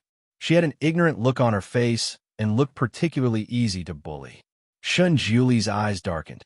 He hugged her and kissed her on the lips. He did not hesitate to give her a French kiss. When the kiss ended, Ning Xiuma was still in a daze. "Guru, why are you on my bed?" Shun Julie was afraid that he wouldn't be able to control himself and would pounce on her one day, so they had been sleeping in separate rooms. Shun Julie's eyes had a touch of amusement. He said with a faint smile, "Who climbed onto my bed in the middle of the night when I was meditating? Then you slept like a little dead pig." Ning Xiuma then remembered that she had rushed over last night. She wanted to cultivate with the Almighty, but she didn't expect to fall asleep first. She couldn't help but blush. She coughed softly, cough, that Shun Julie's eyes had a deeper smile. He couldn't help but tease her. Can't resist your yearning. Chapter 1140. Ning Shuama glared at him, coughed lightly, and got up from the bed. She always felt that when talking in bed, the topic would uncontrollably drift in a certain direction, and then it would get out of hand. After sitting up, she finally remembered her purpose of coming here. She said seriously, Almighty, I have something important to tell you. Shinjili finally got up lazily. With his movements, his collar was slightly messy, revealing his white, jade-like chest. His voice carried a unique laziness when he just woke up. What's the matter? Almighty, you evildoer. Can't you tidy up your clothes a bit? Ning Shuama glanced at him and then looked away. She was almost seduced by the Almighty to the point that she forgot her business. She sorted out the messy thoughts in her head and said seriously, Almighty, I had a dream last night. She recounted the conversation she had with the little girl last night without holding anything back. Shun Julie's expression slowly became serious. Without waiting for her to finish, he pulled her wrist and quietly took her pulse. After a while, he let go of her hand and said calmly, It's nothing. It's just an inner demon. Ning Shuama's heart skipped a beat. Inner demon? What inner demon? Shun Julie patted her head and took advantage of the opportunity to pull her down. Every immortal cultivator will have an inner demon before breaking through to Earth rank level 8. Master will teach you a set of mental cultivation methods. Come, sleep with Master for a while. Ning Xuan, come, sleep with Master for a while. Almighty, don't you think that your words are shocking? Whose disciple has the ability to sleep with others? It was strange. Ning Xuan had just woken up, but in the Almighty's arms, she fell into a deep sleep again. Shun Juli looked at her in his arms with a serious expression. He didn't expect that the inner demon in her body had already materialized at this time. Ning Xiuma was already asleep. Naturally, the inner demon in her body was also asleep. He hadn't prepared all the ingredients yet, so he couldn't awaken the inner demon in her. His hand was as fast as lightning, and he tapped on one of her acupuncture points. A ray of white light slowly seeped in and gradually disappeared. After doing all this, Shun Juli let out a long sigh of relief. Looking at her relaxed, sleeping face, the expression in his eyes changed several times, as if he had to make a difficult decision. In the end, he sighed softly. I can't drag this out any longer. When Ning Xiuma woke up again, the Almighty was not by her side. She felt that she was about to go crazy from sleeping, so she left the main hall and strolled around outside.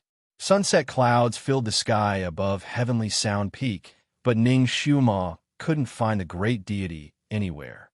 In the end, when she arrived at Luoying Cliff, she saw the great deity standing there. His white robe was loose and fluttering in the wind. His back was facing her, as if he could leave with the wind at any moment. Ning Xiuma pursed her lips and stepped forward to stand beside the Almighty. Almighty, is there something on your mind? Shun Jili put his arm around her waist and looked at her. No, he said. After a while, Shun Jili spoke again. He stroked her hair and said lightly, Xiuma, I have to go on a long trip. Ning Xiuma's heart skipped a beat. Where are you going? I'll go with you. Shun Jili paused for a moment and continued to comb her hair. No, only I can go there. Your skills are still too weak to go. You have to stay at the Tianyin Peak. You can't go anywhere, understand? Ning Xiuma looked up at him and stared into his eyes. Is it very dangerous? Shun Jili patted her head and nodded silently. Ning Xiuma tightened her grip on the Almighty's robe. She took a deep breath and asked, When will you be back? Chapter 1141. Shun Jili muttered, Half a month at most. All right, half a month wasn't too long. She would just wait here. Her gaze fell on Shun Jili. How many attendants did you bring? She would feel more at ease if there were more people. Shun Jili shook his head slightly. Only I can go to that place. No one else can enter. Don't worry, I know what to do. Since he said this, Ning Xiuma could only nod her head. All right, you have to come back in one piece. Shun Jili couldn't help but smile. Of course, the thing that wants to make me incomplete hasn't been born yet. This sentence was very imposing, but it also made Ning Xiuma feel more at ease. She knew that he was telling the truth.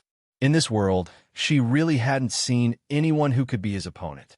Although it was a lonely world without opponents, it could make his family feel at ease and know that he would be fine. She hugged his arm and leaned her head on his shoulder. I believe you. I'll wait for you to come back. I'll wait for you to come back. It was just a few simple words, but it made Shun Julie's heart feel warm. All these years, no matter where he went, he came and went alone. He never said hello to anyone, and he never made anyone wait for him.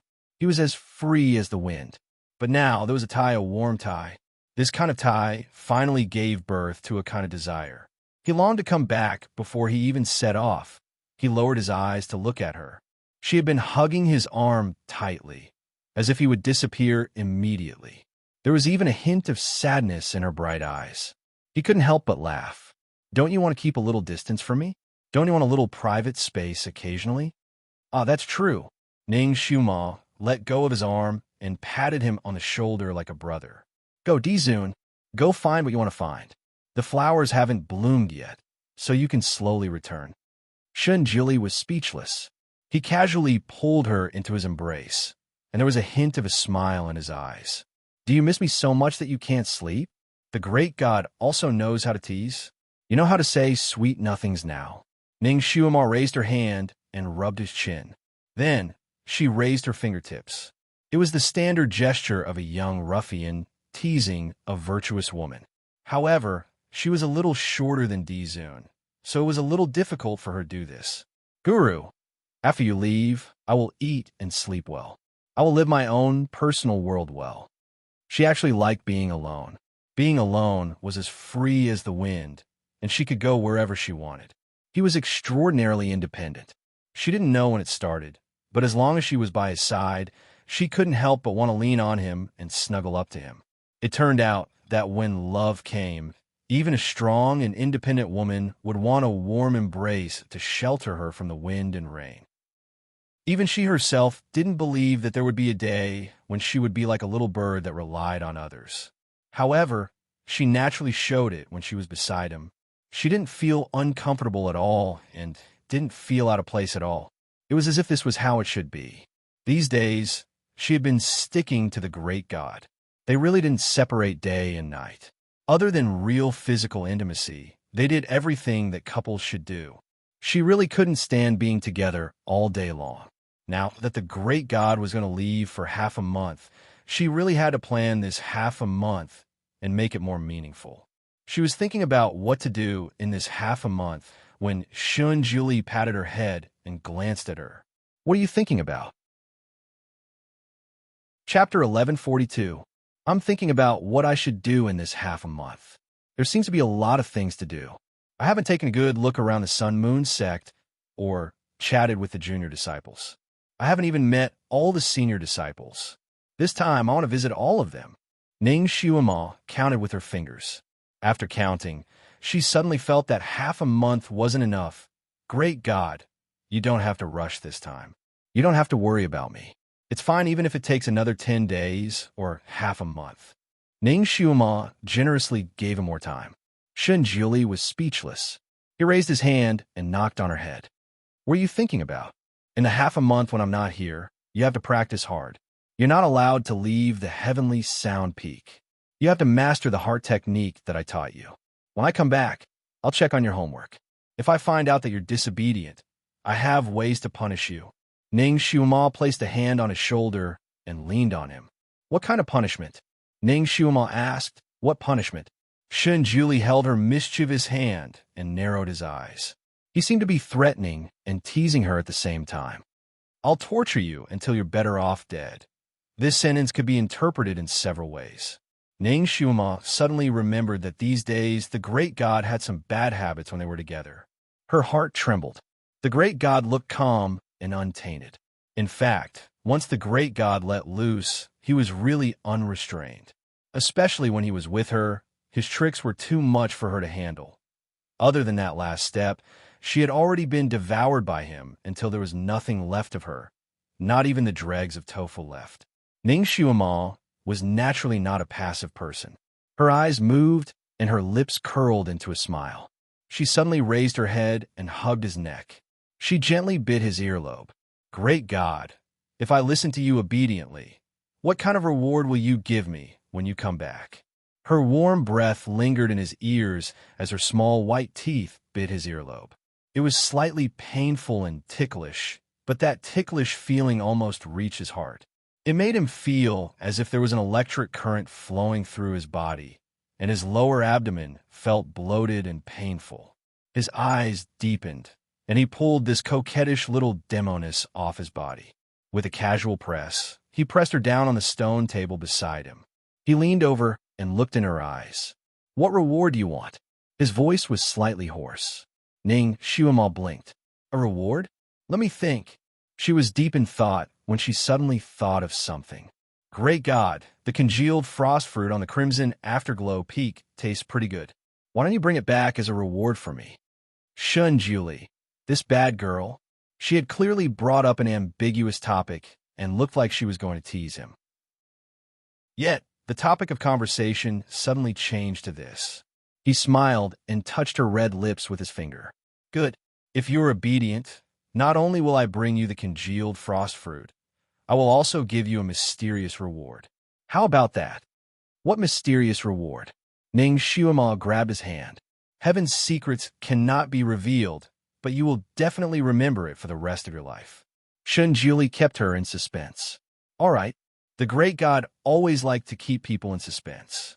If he didn't say anything, even if you used torture, you wouldn't be able to force him to say it. So Ning Xiaomo didn't ask any more questions. The two of them were silent for a while. They both knew that they were going to separate. Although they didn't say anything, there were traces of sorrow that began to spread. Ning Xiaomo held his hand and interlocked their fingers. "Great God, come back soon." Chapter 1143. Don't run around and don't leave the Tianyin Peak. If you're bored, wait for me to come back and bring you there. Shun Julie couldn't help but remind her again. Ning Xiaomo burst out laughing. "Guru, you're so long-winded too." He was treating her like a child, but it still made her feel warm and touched. Shun Julie was silent for a moment. Then he finally said, "Xiaomo, wait for me." Ning Xiaomo nodded and said seriously, "I'll be right here and won't run around. I'll practice diligently and wait for you to come back." On the first day after the guru left, Ning Xiaomo felt like she was finally free. She practiced for the whole morning and took a nap. In the afternoon, she called Yelu Jing and up and chatted with him for a while to understand the situation in the Sun Moon sect. She slept alone at night and didn't run to the guru's bedroom to say goodnight like before. She wasn't used to it, but she just smiled and rolled around on the bed. She said, "The feeling of freedom is really good." Then she lay down and fell asleep. She didn't have any dreams until the next morning. The next day, she looked at the sun that had risen high in the sky and was a little stunned. Then she jumped up again. Too late. Too late. The guru asked her to wake up at dawn every day to report to him for practice. Now was the end of the morning, and she was late for almost 4 hours. She would be punished by the guru. She packed up quickly like a whirlwind, but when she was about to rush out of the door, she suddenly remembered that the guru had left and wouldn't supervise her anymore. She heaved a sigh of relief and slowly ran to the practice field. She practiced there for a while, and it was already noon. She was quite careless with her practice that day, so she took it as a holiday for herself. When it was time to sleep at night, she said good night to herself and lay down to sleep. Speaking of which, it was strange. At first, she was afraid that the weird little girl in her dantian would pull her into some void to cause trouble. But she slept peacefully for 2 days. That little bastard didn't come to disturb her again, which made her very relieved. On the 3rd day, she didn't wake up early. She got out of bed lazily and dressed herself lazily. She didn't know why, but everything she did was a little emotionless, and she couldn't lift her spirits. After she finished practicing, she couldn't help but run to the Almighty's bedroom to take a look. Then he ran to his practice room and began to practice his mental cultivation method. Just like that, another day passed. The 4th day, the 5th day, the 6th day, and even the 7th day, she continued to work and rest as usual, but she couldn't help but count the days with her fingers. His concern was like the land after the spring breeze, sprouting green buds of longing and spreading. On the 8th day, she finally couldn't help but take out the voice transmission talisman. She picked it up, put it down, and picked it up again. In the end, he put it away. The Almighty had said that the place he was going to was a forbidden area, and the voice transmission talisman would not be able to reach him. Even if she could contact him, Ning Xiuma had no intention of contacting him. What if the Almighty was fighting with a certain fiend? If she contacted him blindly, he would be distracted. Time flowed like water, slowly slipping away as she waited. When it was close to half a month, she suddenly wished that time would flow slower. In the deepest part of her heart, she was afraid that he wouldn't come back. The feeling of freedom that she felt when he first left was long gone. There was only a heavy longing and a heavy worry. The Almighty would come back. The Almighty would be fine. Perhaps when she woke up, the Almighty would look at her from her bedside and then wake her up to practice. She might even be in danger, so she suppressed her emotions and waited patiently every day. However, after half a month, she began to lose her cool and began to try to contact him using the sound transmission talisman. However, he couldn't get in touch with her, and she didn't seem to want to pick up. What happened to him? Could it be that he had encountered a great danger? Could it be that his life was in danger? All kinds of worries came one after another, making her restless day and night. However, at this time, the demon in her heart was getting stronger day by day. If her mind wavered a little, it would take advantage of the situation and make her even more confused. She went to the Almighty's bedroom, and everything in the palace was still the same. Chapter 1145. The utensils used by the Almighty were still shiny and clean, as if he had never left them. Ning Xiuma picked one up and started to wipe it. This was a task she had recently found for herself. She had to have something to do to pass the time. Shun Julie, the most powerful person in the continent, was the only man who was not afraid of her terrifying fate. He was so strong and powerful that no one in the world was his match. He should not have encountered any real danger, right? Perhaps he did not return because he had not found what he wanted. As long as he found it, he would come back. That must be it. Do you really think he will come back? Maybe he is already dead. Otherwise, if he promised you that he would come back in half a month, why is he still not back after a month? Even if he could not find what he wanted, he should be able to send you a message when he is free, right? But he did not. Something must have happened to him. Perhaps he was cursed to death by you. Haha, you are a jinx. Since he was so good to you, he will naturally die. The voice in her mind sounded again, with a hint of schadenfreude. Get lost. Ning Xiuma was annoyed. She waved her hand, and a utensil fell to the ground and shattered into pieces. Ning Xiuma was speechless. She looked at the utensil. It was a porcelain vase. She had made it a few days ago and placed it on the table. She did not expect that she would smash it into pieces today. Even if it was sticky, it would not stick. Is this a sign? An ominous sign. Maybe he is really dead. The voice sounded again. Ning Xiuma took a deep breath. Suddenly, she raised her hand and swept an inkstone off the table, causing it to fall to the ground and shatter into pieces.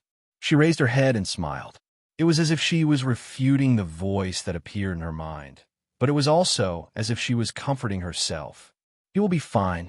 She closed her eyes and used the mental cultivation method that the Almighty taught her to suppress her inner demons. After a while, she finally calmed down. She squatted down and started to clean up the broken pieces. The Almighty loved cleanliness. If he came back and saw the broken pieces, he would not be able to sleep well. When she was cleaning up the broken pieces, she cut her hand again. The wound was not big, but it made her daze for a moment. Everything seemed to be going wrong today. Did something really happen to the Almighty? This thought was like a fire. Once it was born, it would become a prairie fire. Her fingers trembled slightly as she tried her best to stabilize her emotions. The great god had said that her fate was special and that she had a physique that could easily attract disasters. Therefore, before he left, he repeatedly ordered her not to leave the Tianyin Peak. He also instructed his 5 disciples to watch over her at all times, afraid that she would accidentally cause any accidents when he was not around.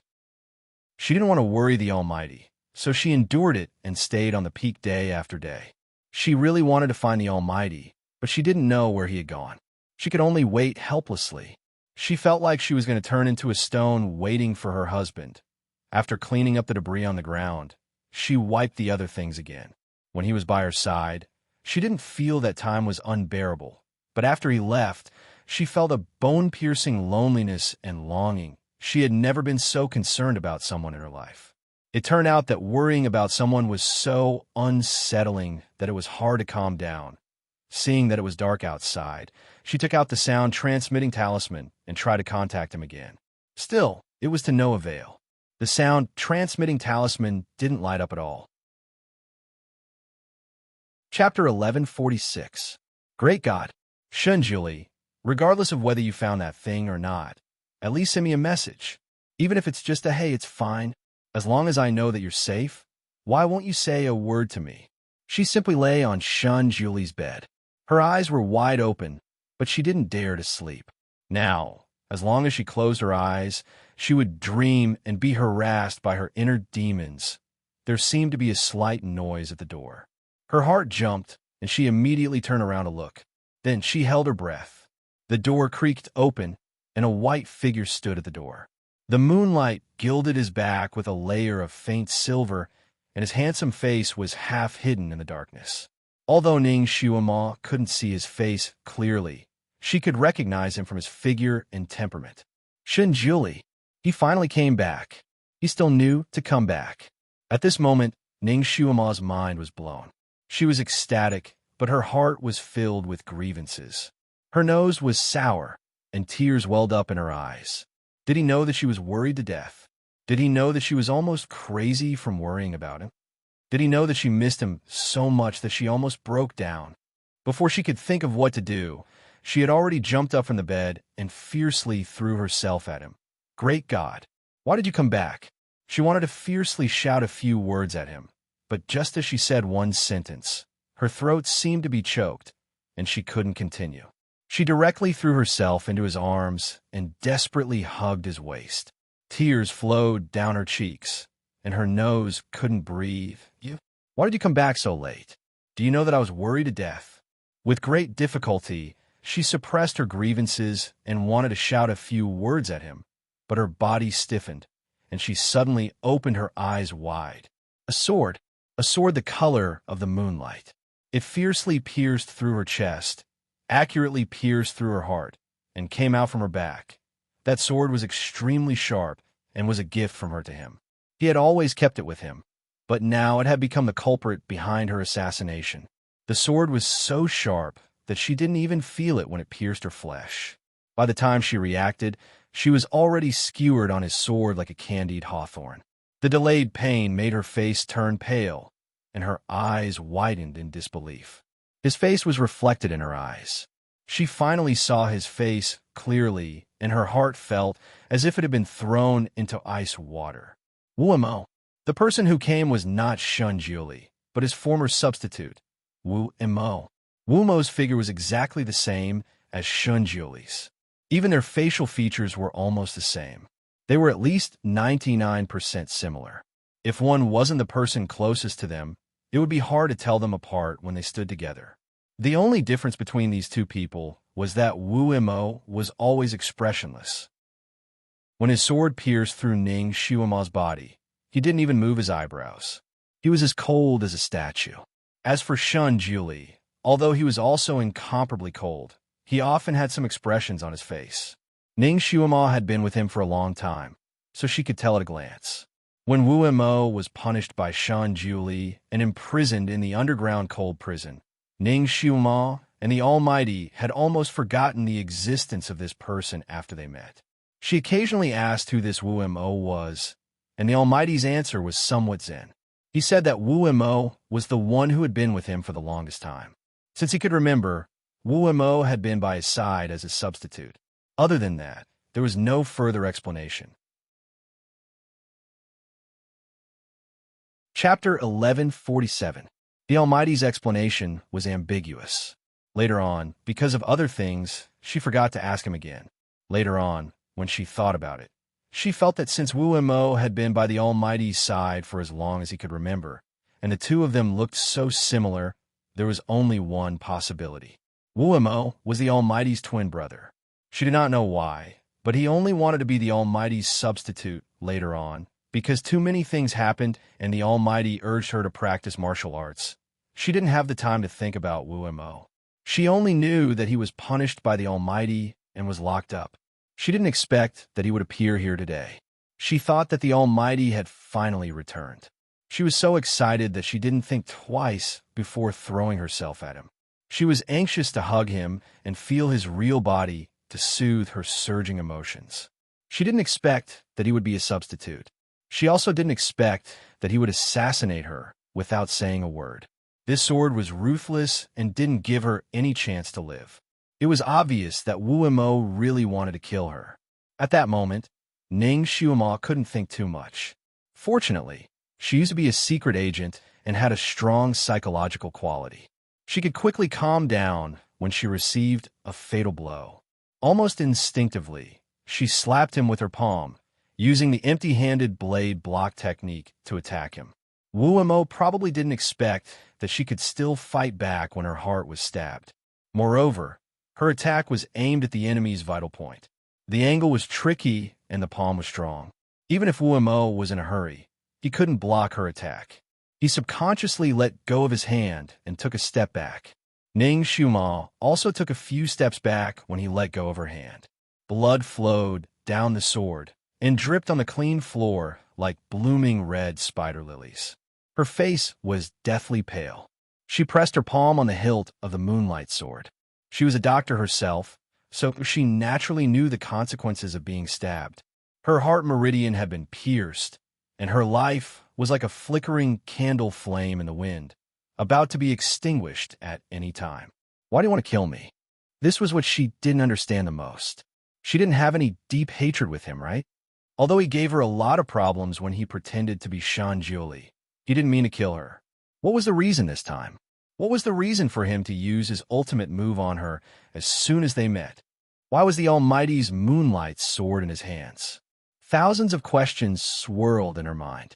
After she asked this question, she quietly moved to the window. Since Wu Mo was standing at the door, she could only escape through the window if she wanted to ask for help. Unfortunately, the window was tightly shut. She had no choice but to break the window and jump out to call for help. But would she have the chance? She had yet to cultivate an immortal body, and the sword in her heart only had the word death. The reason why she could still stand here and not fall was because the sword had yet to be pulled out. Once the sword was pulled out, she would definitely die. That empty-handed blade block had almost used up all of her strength. Her vision was turning black, and there was a fishy taste in her mouth. Wu Mo looked at her coldly, but he did not follow up with another attack. He knew that with the power of his sword, she would not be able to survive. Hearing her question, he only coldly replied, "You must die. I can't let you harm him anymore." Was it because of her identity as a heavenly loner? Ning Xiuma took another step back, her face as pale as a sheet of paper. Chapter 1148. Ning Xiuma's eyes darkened. Where is he? Why is his sword in your hands? Even if you kill me, he won't let you go. She stumbled again and held onto the window for support. Wu Mo's eyes were as cold as ice and his thin lips slightly pursed. No matter where he is, it has nothing to do with you anymore. Go on your way and don't bother him in your next life. He approached Ning Xiuma step by step. He didn't expect this girl to be so tenacious. Even with a sword in her heart, she could still talk so much nonsense. Perhaps he should give her another blow to shut her up. His fingers emitted a faint white light, and in a blink of an eye, it turned into the shape of a sword. Ning Xiuma held onto the window with her hand, but her heart was cold. In such a short time, her hands and feet had lost all their strength. Not to mention breaking the window, she couldn't even push it with all her might. Her vision blurred, and she couldn't even stand straight. Tianyin Peak was the forbidden area of the Sun Moon sect. All the disciples were not allowed to come up. Now, there was only her and Wu Mo. Even if she was lucky enough to escape from this hall, how could she escape from Wu Mo's pursuit? If she was fine with her current martial arts, she might be able to deal with Wu Mo for a while. At least, she could delay until reinforcements arrived. But now, she only felt despair. She had never felt so hopeless before. She didn't expect that she would die here today. Shun Julie's figure flashed in her mind. Her fingers clenched again. She didn't even see him again. What happened to him? She looked on helplessly as the sword in Wu Mo's hand took shape again and was about to stab her again. She closed her eyes and waited for the fatal blow. Bang! The tightly closed window suddenly shattered. The shattering of the window was very unique. All the fragments were like whistling rain, bypassing Ning Xiuma, who was in front of the window, and shooting towards Wu Mo. Wu Mo's expression changed slightly. The sword in his hand flashed continuously and set up a protective shield around his body, blocking the fragments that were flying towards him like a storm. In the chaos of the fragments, he only saw a red shadow flash past the window. When he hurriedly threw away the broken pieces and looked at the window again, his pupils suddenly shrank. Not only was there no trace of the red-robed man in front of the window, there was also no trace of Ning Xiuma. Only the broken window was like a huge mouth, as if it was laughing at him. That woman must not be taken away. She must not be allowed to live. Wu Mo's silhouette rose, and he went out of the window like a drifting cloud. The grass and trees in the courtyard were the same as before, but he couldn't see any shadow of a person. There was a wizardry barrier on the mountain peak.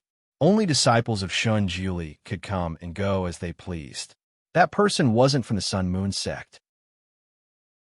He couldn't have left without making a sound after kidnapping Ning Xiuma. Wu Mo quickly circled around the Tianyin Peak. He didn't find the two people, but he found a gap in a hidden corner. There were a few drops of blood on the gap. As if it was telling him something, Wu Mo's fingers slowly clenched. Did he run away? However, that woman's heart had been fatally stabbed by him. Even if she was taken away, she wouldn't be able to survive. Ning Xiuma felt dizzy, but she subconsciously knew that someone had saved her. At this moment, that person was carrying her and escaping. That person's speed was extremely fast. Ning Xiuma was in a state of dizziness. She only felt a burst of light and shadow, and the sound of the wind was sharp like a whistle in her ears. However, she couldn't feel it blowing on her body. Chapter 1149. That person hugged her very skillfully and did not touch her wound at all. Yet, he held her firmly in his arms, as if he was hugging a treasure that he had lost and regained. She felt dizzy and had a feeling that she was about to fall into the abyss. Her hands and feet were cold, as if her soul was gradually leaving her body and was about to scatter.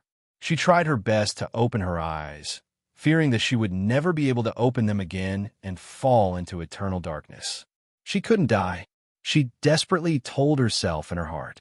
She still didn't know the Almighty's whereabouts. She didn't want to step on the road to hell with regrets. Although she tried to open her eyes, her vision was constantly turning black, and everything was blurry. She could only see balls of light. She couldn't tell the color of the light as it jumped around in front of her eyes. It was like a dream. Who was it that saved her? The first person she thought of was the Almighty. The moment she fell into his arms, she even called out softly, "Almighty." Her voice was as soft as a mosquito, but it made the person hugging her slightly stiffen. At that moment, she knew that it wasn't him. It wasn't the Almighty. The Almighty wouldn't escape with her. If he really came back, he would use ruthless means to deal with Wu Mo. Then, who could it be? Who could save her from Wu Mo so easily? She couldn't see anything clearly, and her nose couldn't even smell anything. All her senses seemed to have lost their functions quickly, making her unable to determine who saved her. However, no matter who saved her at this time, it was better than dying in Wu Mo's hands. Her heart was in pain, and she couldn't help but move her body. "Momo, don't move."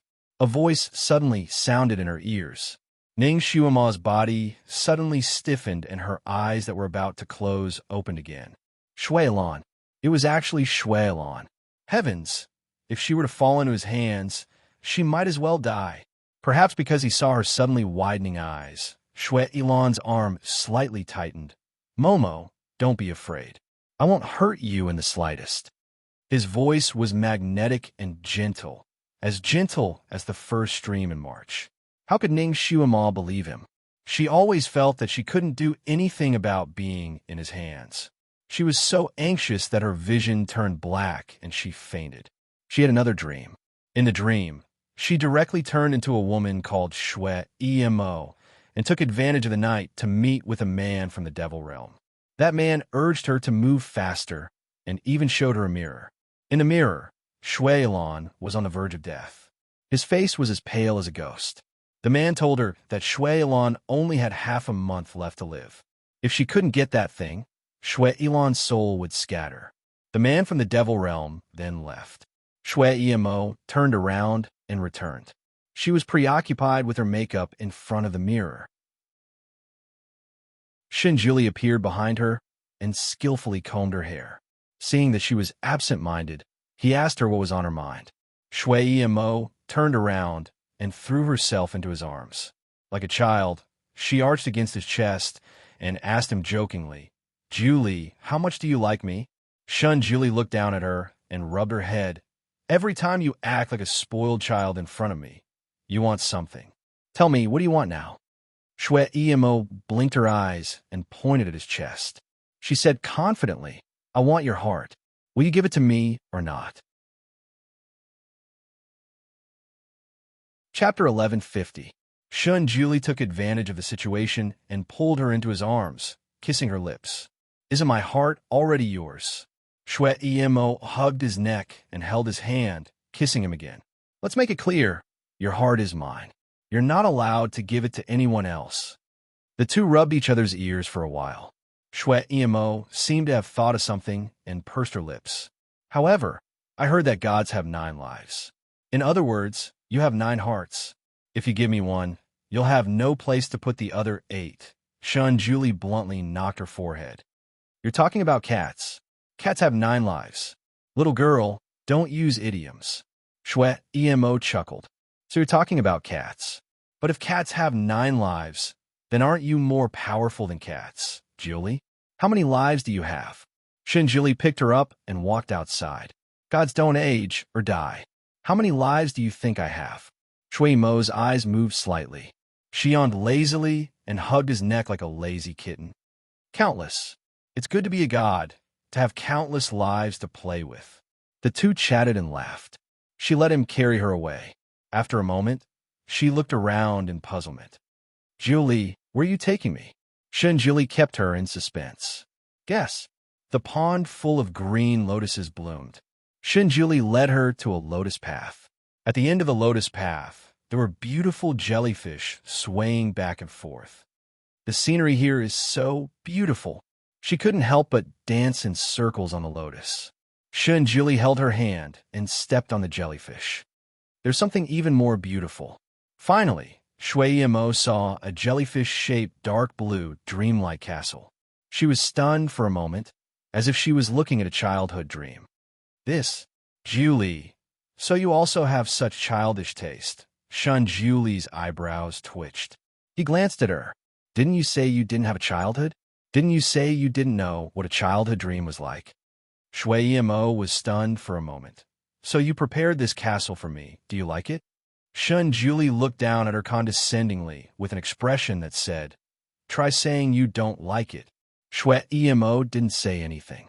Instead, she threw herself on his body and kissed him on the lips. Then, she buried her head in his chest and muttered something. Julie obviously didn't hear him clearly. What did you say? Shueimo once again hugged his neck. I like it. I like it so much. Julie carried her incontentedly. It's good that you like it. Today is your birthday, so this is my birthday present to you. The scenery inside the blue castle was magnificent and full of childlike charm. Shueimo looked here and there, and from time to time, she would turn in circles on the spot like a child. Julie sat on the cloud bed and looked at her with a faint smile on his lips. Julie, let's live here from now on, okay? Shui Mo jumped in front of him and looked at him with sparkling eyes, as if she was afraid he wouldn't agree. The spiritual energy here is extraordinarily abundant. Let's cultivate here. Shunjuli pulled her onto the bed.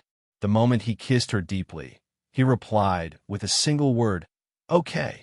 Time passed in the blink of an eye. Ning Shuima felt like she was in a dream, yet not a dream. In the dream, she seemed to be Shui Emo, and Shui Emo was her. She and Shunjuli spent a good time in that castle.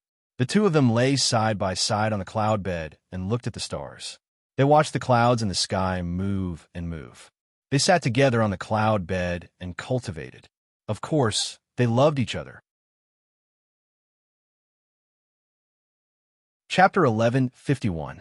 Occasionally, when Shunjuli was in a good mood, he would fish for her, comb her hair, cook all kinds of delicious food for her, and even condense 2 kitchen knives to cut vegetables and meat. That was the life of a true husband and wife.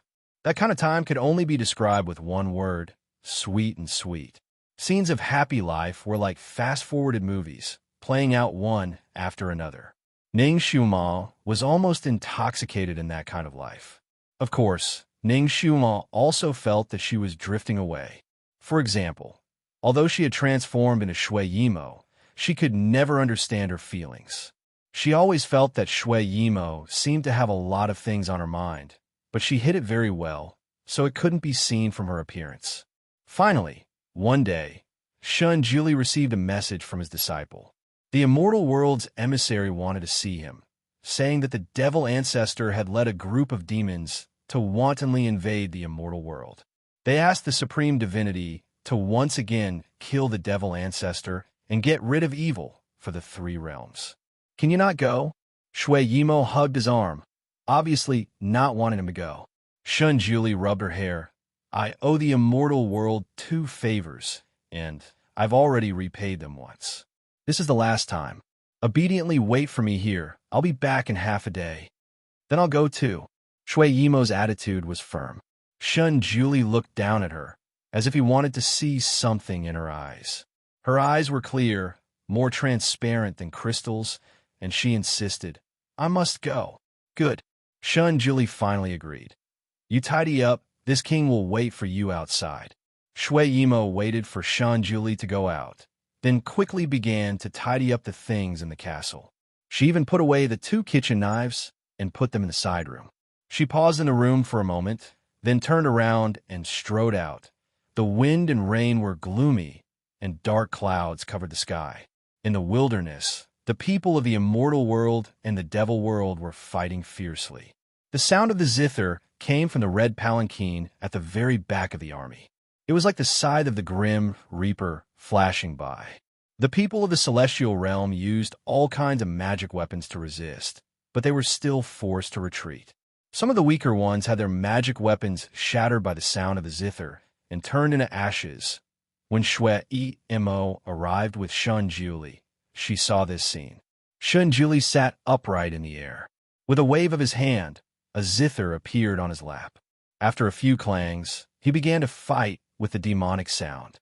Shui Mo was also sitting next to Shunjuli. She looked down at everything below and the blood-red palanquin in the distance. She pursed her lips and didn't say a word. Of course, she didn't do anything. This time, the demonic sound was extremely powerful, several levels higher than the one played by Shui Mo.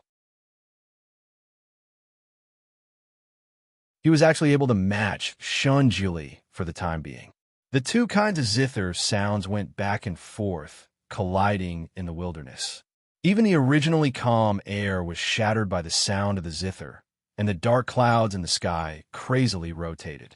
Shui Mo seemed to be shaken by the 2 kinds of zither sounds. Her face was slightly pale, and she leaned against Shunjuli on the cloud. Shunjuli glanced at her while playing the zither, then slightly frowned. He flicked his finger in the air and set up a barrier around Shui Mo. He actually protected Shui Mo inside, but because of this slight distraction, the demonic sound took advantage of it. His body was slightly shaken, and he was injured. A line of blood seeped out of his arm. Julie, you're injured. Shui Mo's face was pale, and she was about to grab his arm. "Don't move, be good." Shun Julie flicked his sleeve, and the wound on his arm automatically began to heal. Chapter 1152. Of course, Shui Imo's fingers didn't touch his arm. Because Shun Julie had set up a barrier around her body, the opposite demonic sound couldn't hurt her. Naturally, she couldn't touch Shun Julie, who was close to her.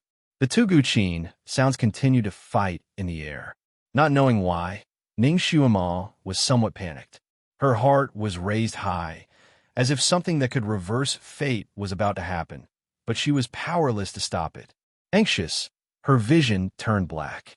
When she opened her eyes again, she found that she had become an independent entity again. When she looked around, she found that she had become a spectator. She saw that Shun Julie was playing the Guqin and fighting against the person in the blood-red palanquin. At the same time, he urged the cloud below him to slowly approach the blood-red palanquin. Obviously, he wanted to pull out the person in the palanquin and then completely eliminate him. And the soldiers of the immortal and demon world were once again fighting. Flesh and blood splattered everywhere, and broken limbs were scattered everywhere. Accompanied by the screams of injuries or near death, it was exceptionally frightening. The battle between the two Guqin sounds was exceptionally long. Shun Julie's mental power was not light, and beads of sweat seeped out of his forehead. Shui Mo's face was pale as she sat beside Shun Julie. She didn't say a word and was very quiet, as if she knew that the Supreme God couldn't be disturbed at this time. Ning Shuima's gaze fell on the blood-red palanquin. She inexplicably knew that the person playing the Guqin in the palanquin this time was the elusive demon ancestor. Her gaze once again fell on Shun Julie's face, looking at his white, jade-like handsome face, lost in thought. In a trance, she felt that Shun Julie's martial arts seemed to have regressed a bit. His Guqin sounds weren't as pure as when she first saw him. Originally, his Guqin sounds were majestic enough to penetrate the clouds and split the stone, without any filth, without any desire, without a trace of flaw. In this world, there was simply no opponent who could match him. But now, there is a trace of noise in his Guqin sounds, as if he was worried, obsessed, and unable to let go. More importantly, his mental power seemed to have regressed, and the power of his Guqin sounds was much weaker than before. Ning Shuima's gaze fell on Shui Imo's body. His heart suddenly stirred. Shui Imo was a devil with a demonic body. Normally, a demonic body couldn't fuse with a human. Once fused, it would inevitably harm the human's life. Shun Julie was a god. Naturally, he wouldn't lose his life just because he mated with Shui Imo. However, would he lose a lot of his power because of this? Ning Shuima's heart raced. She knew that something big was about to happen. Although Shun Julie had lost some of his power, he still had the upper hand in the battle between the two Guqin sounds. The magnificent Guqin sound suppressed the demonic sound to the point that it was almost unable to turn around. The cloud under his feet was also slowly approaching the big red palanquin. In the midst of the fierce battle, Shui Imo, who was on the cloud, suddenly screamed. Her body was entangled by a soft rope that flew out from the big red palanquin. She was pulled down from the cloud and fell towards the blood-red palanquin.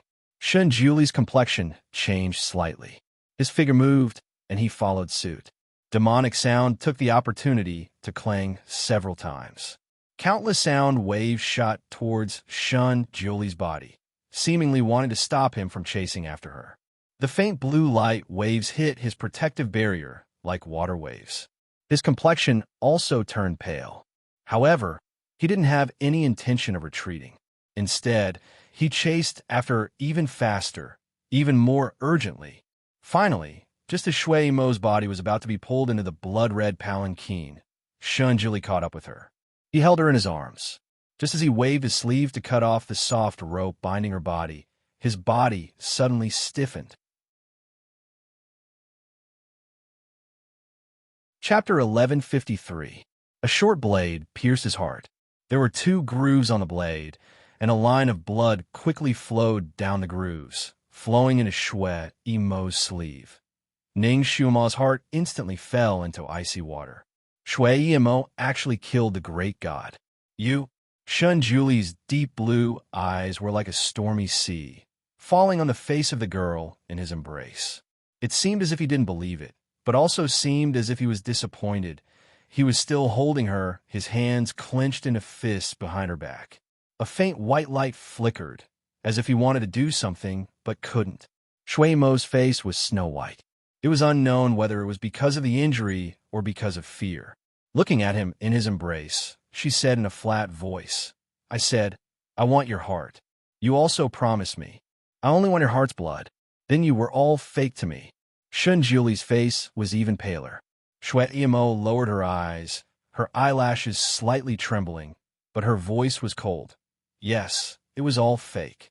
Forget about me. With a flip of her hand, she put away the jade bottle that was used to collect the blood. Then, she abruptly slapped his chest, sending his body flying. Don't. Ning Xuema, who had been patiently watching from the sidelines, suddenly shouted. She felt so distressed that she wanted to flip over, and suddenly threw herself over. Everything suddenly disappeared. The blood-red palanquin, the bleeding great god, and Shui Emo, who had suddenly turned hostile, disappeared like melting snow. Not even a shadow was left in her mind, leaving behind only heartache. Her heart really hurt. It hurt as if there was a knife still stuck there, never being pulled out. Ning Xuema trembled as she opened her eyes. The scene in front of her was somewhat blurry. She faintly saw a red-clothed, black-haired man swaying in front of her. All the memories before she fainted came back, and Ning Xuema's body instantly stiffened. If she didn't remember incorrectly, she had fallen into Shui Elan's hands again. The man swaying in front of her now should be him. What is he doing? You. Why are you shaking? Ning Xuema managed to spit out a few words. Probably because of her injury, her voice was extremely hoarse. Momo, you're awake. A hand touched her forehead. You still have a fever. Ning Xuema shook her head and tried to push his hand away, but her strength was too weak. Clearly, it was not effective. Instead, it seemed like her head was rubbing against his palm. Shui Elan's gaze deepened as he placed a hand on her shoulder. Momo, don't move. Your wound will open up again. Wounds? Ning Xuema finally remembered the sword that Wu Emo stabbed her. Her heart shrank, her vision turned black, and she fainted again. This time, she didn't have any dreams. Even when she was unconscious, she still felt the pain in her heart. That pain drilled in and out, making her feel uneasy even though she was unconscious. She woke up a few times in the middle, but she was still groggy. Most of the time, she was in a daze and fell asleep again after opening her eyes. Every time she woke up, she would see Shui Elan's figure by her side. He would wipe the cold sweat on her forehead, heal her, and talk to her. His voice was intermittent in her drowsy ears, making her feel somewhat annoyed. When she woke up again, she couldn't help but shout, "Shut up!" This shout probably affected the sword wound on her body. Her heart suddenly hurt, and she fainted again. Maybe her shout worked, or maybe she fainted too thoroughly. After that, she didn't hear him speak again. She felt that her ears were much quieter. Chapter 1154. When she was slightly awake, a question would appear in her mind. Why did Wu Mo want to kill her? Was he not afraid of the great god's punishment? In Ning Xuema's mind, she recalled the red-clothed little girl she saw when she was half awake. That girl was like a beautiful little devil. Her smile was sweet and pure, but it awakened the greatest fear in the depths of her heart. She was a jinx. Who would be the next person to die because of her? Who would it be? Could it be that the great god was really killed by her? No way. Definitely not. The great god said that his life was tough, and he was not afraid of her jinx. Moreover, the great god was already an immortal. He would not die. He must have met with some accident and was trapped, unable to come back for a while. That was why Wu Mo wanted to get rid of her, to kill the great god first and report later. That must be it. That must be it. She hated that she was too anxious at that time, so she did not notice and rushed over, giving him a chance to stab her. Damn it, she actually fell for this kind of child's play. However, what accident did the great god meet with? So much so that his moonlight sword fell into Wu Mo's hands, and Wu Mo did not care about his punishment and wanted to kill her. When she thought of this, Ning Shuima felt as if there was a fire burning in her heart. This fire made the sword wound on her heart even harder to heal. The wound was sometimes good and sometimes bad, and she was sometimes awake and sometimes unconscious. Time passed quietly while she was awake and asleep. She did not know how much time had passed, but she finally woke up again. Ning Shuima slowly opened her eyes. This time, her vision was no longer hazy. She could see everything around her clearly. She was in a complicated and gorgeous hall. Below her was a cloud silk mattress, and above her was a mermaid silk quilt. The bed curtains were double-sided embroidered, thin and transparent. Embroidered on the side of the bed curtains was a small furry fox, lying lazily in the shade with its 9 tails swaying behind it. The green trees and red fox gave people a strong visual impact. Ning Shuima felt that this arrangement was somewhat familiar, but she could not remember where she had seen it before. She touched her chest with her fingers. There was a thick bandage there. She moved slightly, and it affected the wound. The piercing pain made her break out in cold sweat. Where's this place? Shuilan's nest. Ning Shuima tried to sit up, but the moment she moved, her wound hurt terribly. She was sweating profusely, but she didn't even have the strength to sit up. The door creaked open, and Shui Ilan slowly walked in, wearing a fiery red robe. Ning Shuima was shocked. She closed her eyes and pretended to be unconscious.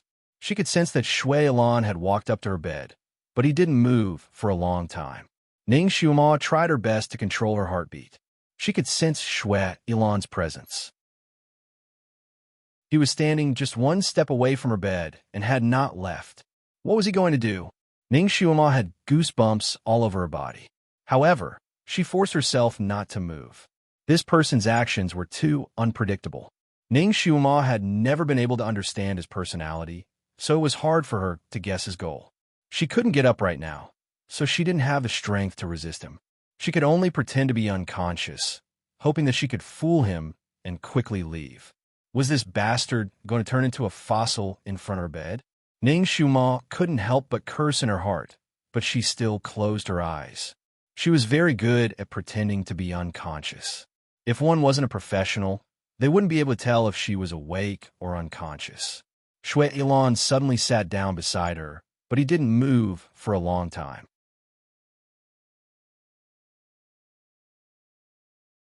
Chapter 1155. Sitting next to her was a person with an extraordinarily strong presence. The pressure on Ning Shuima's heart was also extraordinarily large. A moment later, she felt a warmth under the blanket. There was another leg. This bastard crawled under her blanket. Ning Shuima's hair almost stood on end. She could no longer pretend to faint. Abruptly opening her eyes, she saw Shui Ilan's back leaning against the other side of the bed. One of his legs was inside her quilt, and the other was below. He crossed his arms, and his eyes seemed to be filled with mountains and rivers, filled with tenderness. "You're awake?" Ning Shuima pursed her lips and didn't reply to his nonsense. She secretly took a deep breath, but this slight movement affected her wound, causing her to sweat again. "Take your leg back." She didn't want to sleep on the same bed as him. She couldn't sleep on the same bed. Shui Ilan's eyes darkened, and he didn't move. "Momo, I'm tired. I'll rest here for a while." Ning Shuima didn't say anything and struggled to get up. Of course, such a violent movement affected her wound, causing her face to turn pale. Shui Ilan's expression changed slightly. He sat up straight and pressed a hand on her shoulder to stop her. "Are you crazy?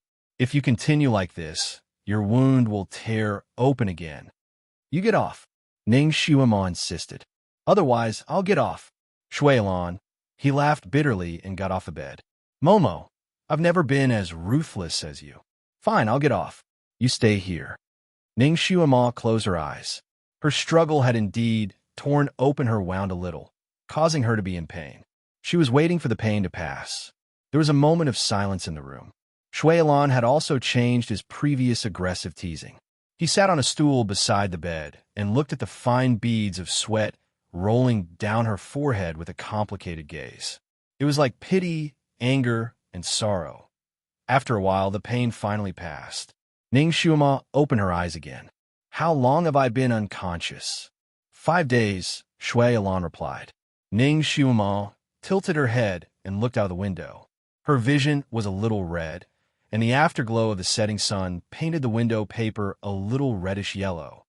5 days had already passed. She didn't die. Instead, she spent 5 days at the gates of hell. Is the Almighty back yet? Did he know that Wu Imo almost stabbed her to death? She shouldn't be back yet, right? Otherwise, he would have turned the world upside down to look for him. Where is this? Ning Xiuma's gaze wandered around the room. She had a feeling that the layout of the room was very familiar. "What do you think?" Shui Ilan asked. How did she know? But since he asked, could it be that she should know about this place? Ning Xiuma searched in her mind for a long time. Suddenly, her heart skipped a beat. In a dream, this place seemed to be a scene in a dream. Although she could remember some of her dreams recently, she couldn't remember them clearly. She always felt that there was a thick layer of fog in her mind. Occasionally, she could remember 1 or 2 fragments, but the fragments were also vague. Usually, she didn't take those dreams to heart. Now that she saw the layout of the room, she remembered a little bit of it. "Momo, this is the place where you used to live." Shui Ilan stood up and lifted the bed curtain so that she could see everything in the room clearly. "The table and chairs here are arranged according to the way you used to live here. What do you think? Do you like it?" Chapter 1156. Ning Xiuma. The decorations here were extremely extravagant, with crystal candlesticks and jade tabletop. Everything was shining brightly. This place was even more magnificent than the royal palaces she had seen before. It was like an exquisitely crafted cloisonne, with every line and hook exuding an extravagant aura. Was this her taste in the past? Who was he kidding? Ning Xiuma attracted her gaze and replied calmly, "Shui Ilan, I'm not your Momo, and this is not where I used to live. I don't like such decorations either, so stop wasting your time." Shui Ilan narrowed his eyes. "You don't like it?" "I don't like it." Shui Ilan did not say anything else, but his eyes were fixed on her face, as though he was trying to read something from it. Ning Xiuma did not want to say anything else either. She closed her eyes and adjusted her breathing. Her heart had been pierced, and if not for her MF reaching level 7 and Shui Ilan's treatment, she would have been a dead person by now. A bowl of steaming hot medicine was brought to her lips, and Shui Ilan's voice drifted over. "Drink the medicine." The medicine had a strange smell, and Ning Xiuma knew that it was extremely bitter even without tasting it. She sniffed it slightly and could tell that it was indeed used to treat her wound. However, one of the herbs was not right. If it was changed to another type of herb, her wound would probably be better. She wanted to reach out to take it, but the moment she raised her hand, the pain from her wound was excruciating, causing her to break out in cold sweat. Shui Ilan reached out and carried her up. He was extremely careful, not affecting her wound at all. His control of strength was frighteningly precise. "Momo, don't move. I'll feed you." She leaned weakly in his arms. Shui Ilan was afraid that her struggling would affect her wound, so he sealed her acupoints so that she could only move her head. The rest was completely at his mercy. "Ning Xiuma, Shui Ilan, I'm not your Momo." Ning Xiuma was a little annoyed. Shui Ilan was deeply in love with her, but he obviously treated her as another woman. This made her angry, amused, and helpless. Shui Ilan smiled elegantly. "All right, if you say so, then so be it. Come, drink the medicine." He fed her spoonful by spoonful. Ning Xiuma, she decided not to argue and slowly swallowed the medicine one mouthful at a time. That medicine was indeed extremely bitter. Just one sip was enough to make people want to pull their tongue out and soak it in the water to get rid of the bitter taste. However, Ning Xiuma did not care. Since she had survived, it proved that the heavens had not truly destroyed her. She had to quickly recover and find a way to leave this place to find the Almighty, There was no unbearable sin in this world, only a heart that could not be overcome. She had to get better. Hurry up and get better. She gulped down the medicine in big mouthfuls. Her brows were tightly knitted together, but she had no intention of stopping. The bowl of medicine was quickly fed to her. Shui Ilan pulled out a piece of candied fruit out of nowhere. Come, eat this to get rid of the bitter taste. He was about to stuff into her mouth. Ning Xiuma pursed her lips and shook her head slightly. Shui Ilan was puzzled. You've already drunk the medicine. Are you still afraid that I'll put poison in the candied fruit? This candied fruit clashes with one of the other medicines. If I eat it, the effects of the medicine will be reduced. Ning Xiuma said softly. Shui Ilan slowly retracted the candied fruit in his hand and smiled. Seems like your desire to live is abnormally strong.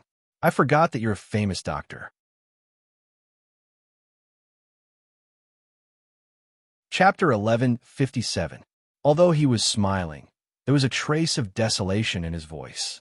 Ning Xiuma didn't know what was going on, but she felt that Shui Ilan's attitude was strange after this meeting. It made her unable to feel his pulse and didn't know what he was up to. However, this time, her life was saved by him. That was undeniable. Ning Xiuma was also someone who could clearly distinguish between gratitude and grudges. She decided that as long as Shui Ilan didn't scheme against her and didn't touch her again, she would be more polite to him. Shui Ilan placed her back on the bed. His movements were still gentle and appropriate, and his tone was so gentle that it could drip water. Lie down properly. I'll go pick some more medicine for you. Was this still the vicious and merciless Shui Ilan who would desperately torture her whenever he was unhappy? Could it be that someone was impersonating him? Ning Xiuma's gaze swept over his face, and she blurted out, Are you really Shui Ilan? Did you take the wrong medicine? Bang! Shui Ilan's hand loosened. Ning Xiuma's body, which had been placed halfway by him, fell directly onto the pillow and affected her wound. She let out a low cry as cold sweat poured down her body. Her vision blurred, and she almost fainted. After the heart-wrenching pain passed, Ning Xiuma opened her eyes again. She saw Shui Ilan sitting beside her and looking at her with a smile. Are you sure it's me now? Ning Xiuma. All right, this is more like the evil Shui Ilan. Ning Xiuma gritted her teeth and glared at him. She was in no mood to pay attention to him. Shui Ilan raised his hand and gently wiped the sweat on her forehead with his sleeve. Momo, I will never change. The one who will change is you. Don't worry, I'll make you completely come back. Ning Xiuma's hair stood on end when she heard his last sentence. Return completely? Not to mention that Ning Xiuma, was not that Momo. Even if that Momo was her previous life, that was only her previous life. The previous life and this life could not be mixed together. In this life, she was only Ning Xiuma. She would not become anyone else. How did he want her to come back? What strange method was he going to use this time? Ning Xiuma shuddered at the thought of the people he had killed and controlled. She took a deep breath and changed the topic. My injury. Was it you who treated me? The place where she was stabbed was very sensitive. If he were to treat and bandage her wound, he would definitely see her chest. Based on how Shui Ilan had treated her in the past, he might really do it himself. Shui Ilan's eyes rippled, as if he had already guessed what she was worried about. Do you want me to treat you? Ning Xiuma looked at him without saying anything. Shui Ilan reached out and touched her face. You don't have to worry. Ning Xiuma was just about to heave a sigh of relief when he added, Anyway, I've already seen your body. It doesn't matter if I see it one more time, right? It's your big head ghost. If Ning Xiuma was free right now, she would definitely hit him with a pillow. Shui Ilan smiled and touched her face again. Be good and recover. I'll go out for a while. In order to prevent Ning Xiuma from playing any new tricks, he did not release her acupoints. He gently tucked her in before turning to leave. This bastard. He never forgot to take advantage of her. Ning Xiuma had the urge to send him flying with a kick. But now that she was in Shui Ilan's hands and was seriously injured, there was nothing she could do. Chapter 1158. Ning Shuima closed her eyes and adjusted her breath. She used the method that the Almighty taught her to heal herself. She had just completed one cycle of psychokinesis when she opened her eyes. She realized that there was a girl with bright eyes and white teeth in the room. The girl was holding a plate with gauze and ointment on it.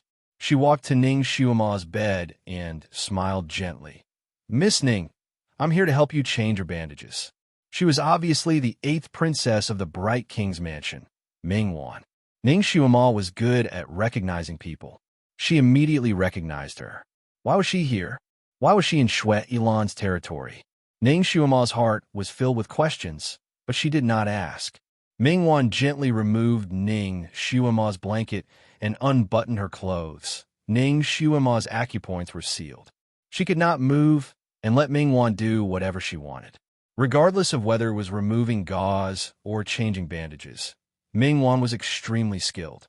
Ning Shuima did not expect that this princess, who was ostentatious wherever she went, would have such good medical skills. Ning Shuima's heart skipped a beat. "These few days, were you the one who bandaged my wounds?" Princess Mingwan swiftly applied the ointment for Ning Shuima while answering her question. "Yes, how do you feel? Does the wound hurt less?" Ning Shuima heaved a sigh of relief. It turned out that Shui Ilan had instructed Mingwan to treat her wounds. He did not do it himself. She did not expect that Shui Ilan would suddenly become a gentleman. Ning Shuima was finally relieved. She looked at Princess Mingwan busy and chatted with her. This imperial Princess Mingwan was a straightforward person. She did not hide her thoughts and spoke whatever was on her mind. Her voice was crisp and clear, like pearls falling on a jade plate. From her, Ning Shuima found out some things that happened when she was in a coma. It turned out that after Shui Ilan had rescued her, he had captured more than 100 famous doctors to treat her injuries, causing chaos in the medical centers in the nearby cities.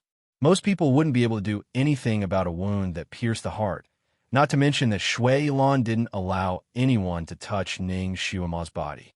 He even stared coldly at them for a long time, just to feel her pulse. This caused those godly doctors to be even more at a loss as to where to start. All of them were at a loss as to what to do. All they could do was panic. Some doctors even tried to persuade Shui Ilan to give up, telling him to prepare a coffin for the injured lady as soon as possible. In the end, those godly doctors were all sent to the Yellow Springs by Shui Ilan. They didn't even have a coffin. His cruel methods caused the other godly doctors to keep quiet out of fear. They didn't dare to say any more nonsense, but they didn't have any better ideas. Under Shui Ilan's coercion, they wrote many prescriptions, but none of them were practical.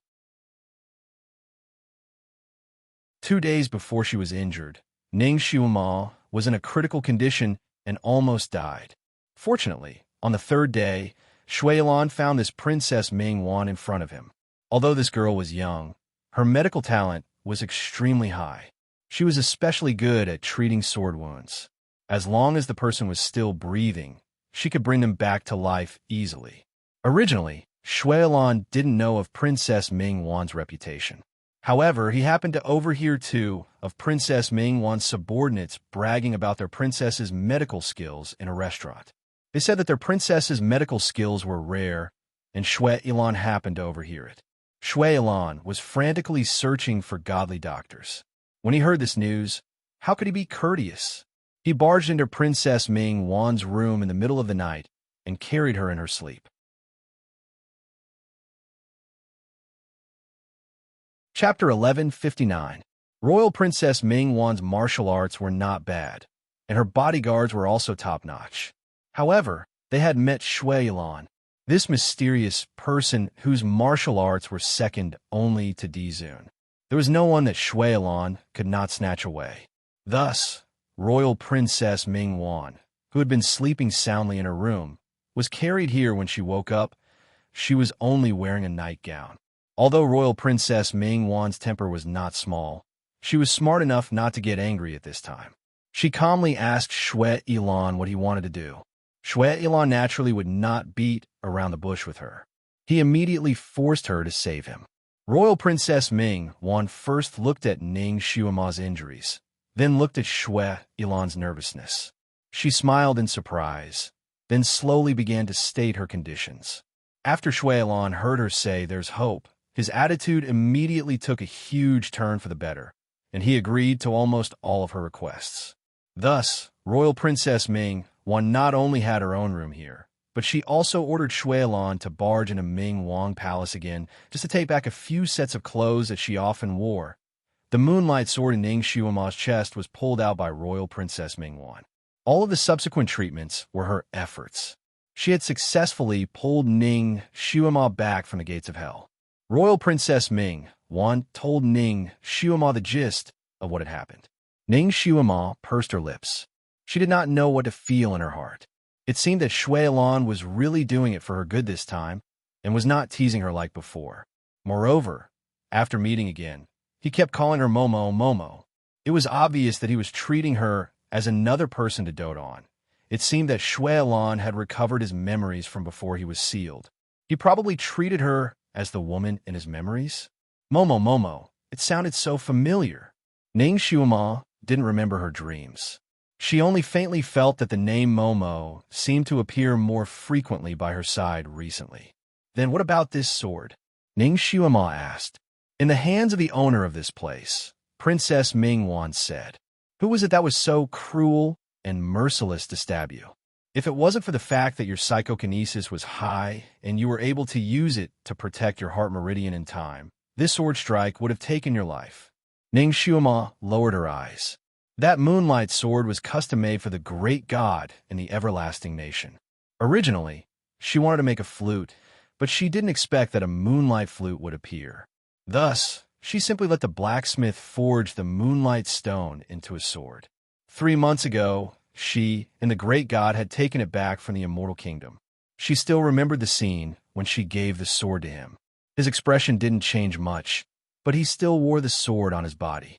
One had to know that the great god had that storage space on him. All of his things were in that space. He never wore those miscellaneous items on his body. This sword became the only accessory he had on him. She still remembered when the great god appeared in front of the Sun Moon sect's disciples with that sword. The gazes of those disciples, they were so shocked that they couldn't describe it. Even the usually calm Yalu Jing and widened her eyes and looked at her master as if she was looking at a western scenery. Shun Julie, who had always been low-key and mysterious, purposely walked around Buddha Lotus Mountain twice so that all of the Sun Moon sect's disciples on the mountain could see what his sword looked like. It was clearly something that had happened not long ago, but now it felt like a lifetime ago when she thought about it. How is the great god now? Ning Shuima couldn't wait to heal her injuries so that she could go and find him. Chapter 1160. Ning Shuima tried to use her telepathy to contact Kiran, but she could not reach him at all. Shuailan must have set up some kind of enchantment here to prevent her from contacting Kiran. She told herself that she had to stay calm. She could not panic at such a time. Ning Shuima and Princess Ming Wan chatted for a bit and discussed some medical theories. Ning Shuima's profound medical knowledge made Princess Ming Wan prostrate herself in admiration. She had met Princess Ming Wan once before, but she was dressed as an old lady at that time. Although they had been together for a few days, the princess did not suspect anything. After discussing for a while, Ning Shuima added a few ingredients to Princess Ming Wan's prescription and asked her to give it to Shuailan to make the medicine. Princess Ming Wan sighed. Palace Master Shui has probably gone to pick the herbs himself. We could just wait for him to come back and make the medicine. Princess Ming Wan, can't you go there personally? Ning Shuima was puzzled. There is nothing special in my new prescription. You can buy it from a normal pharmacy. Princess Ming Wan shook her head. We are all locked up here. We can't get out at all. Let's wait for Palace Master Shui to come back first. She smiled and walked out. When she reached the door, she paused for a moment and turned back to say, Miss Ning, this Palace Master Shui treats you really well. These few days, almost all of the herbs were personally picked by him. Every single one of them is an extremely valuable treasure. Ning Shuima raised her head and saw that Princess Ming Wan had already walked out. Ning Shuima closed her eyes. No matter how well Shuailan treated her, She did not have any feelings for him. They were not even friends. Moreover, Shuailan treated her well because he was transferring his feelings. He treated her as another woman. Her injuries were too serious. Her chest hurt when she breathed a little too loudly. She endured the pain and slowly adjusted her breathing. The sooner she could recover, the better. When it was dark, Shuailan finally came back. When he returned, he went straight to the medicine refining room and placed the newly picked herbs in front of Princess Mingwan. You can boil them again. Commandery Princess Mingwan looked at the travel-worn him and then looked at the herbs. She wanted to say something, but hesitated. What? Is there something wrong with this herb? Shuailan was extremely sensitive and immediately asked. Imperial Princess Mingwan took a deep breath and said, Lady Ning wrote a prescription herself. The effect should be better than the one I wrote. I don't need these herbs. Shuailan was speechless. He had fought with the guardian beast for half a day to collect these herbs and had even suffered some minor injuries. Who would have thought that he wouldn't be able to use them anymore? Royal Princess Mingwan was well-versed in pharmacology, so she naturally knew how difficult it was to gather these herbs. Looking at Shuailan's expressionless face, she couldn't help but suggest, these herbs weren't easy to gather. Why don't we first decoct them tonight, and then use Miss Ning's prescription tomorrow? No need. Shuailan took the herbs and lowered his head to glance at them. Without another word, he crushed them. In the blink of an eye, the herbs that were not easy to obtain turned into ashes and disappeared. Commandery Princess Mingwan's heart ached. Even if Lady Ning doesn't need these herbs, other people might. It's such a pity to destroy them. Shuailan raised the corner of his mouth and smiled faintly. In this world, only she is worthy of using the herbs that I gathered for her. Other people shouldn't even think about it. Commandery Princess Mingwan was speechless. Shuailan was too lazy to talk nonsense with her. Where's her prescription? Let me see it. That you're tuning in to the Romance Rendezvous YouTube channel. We're so grateful for your support, and don't forget to subscribe to join us on this incredible journey through captivating stories. Your generosity through donations truly makes a world of difference, as it's the primary source of revenue that allows me to expand and enhance this channel for you. Thank you from the bottom of my heart for being a part of this adventure.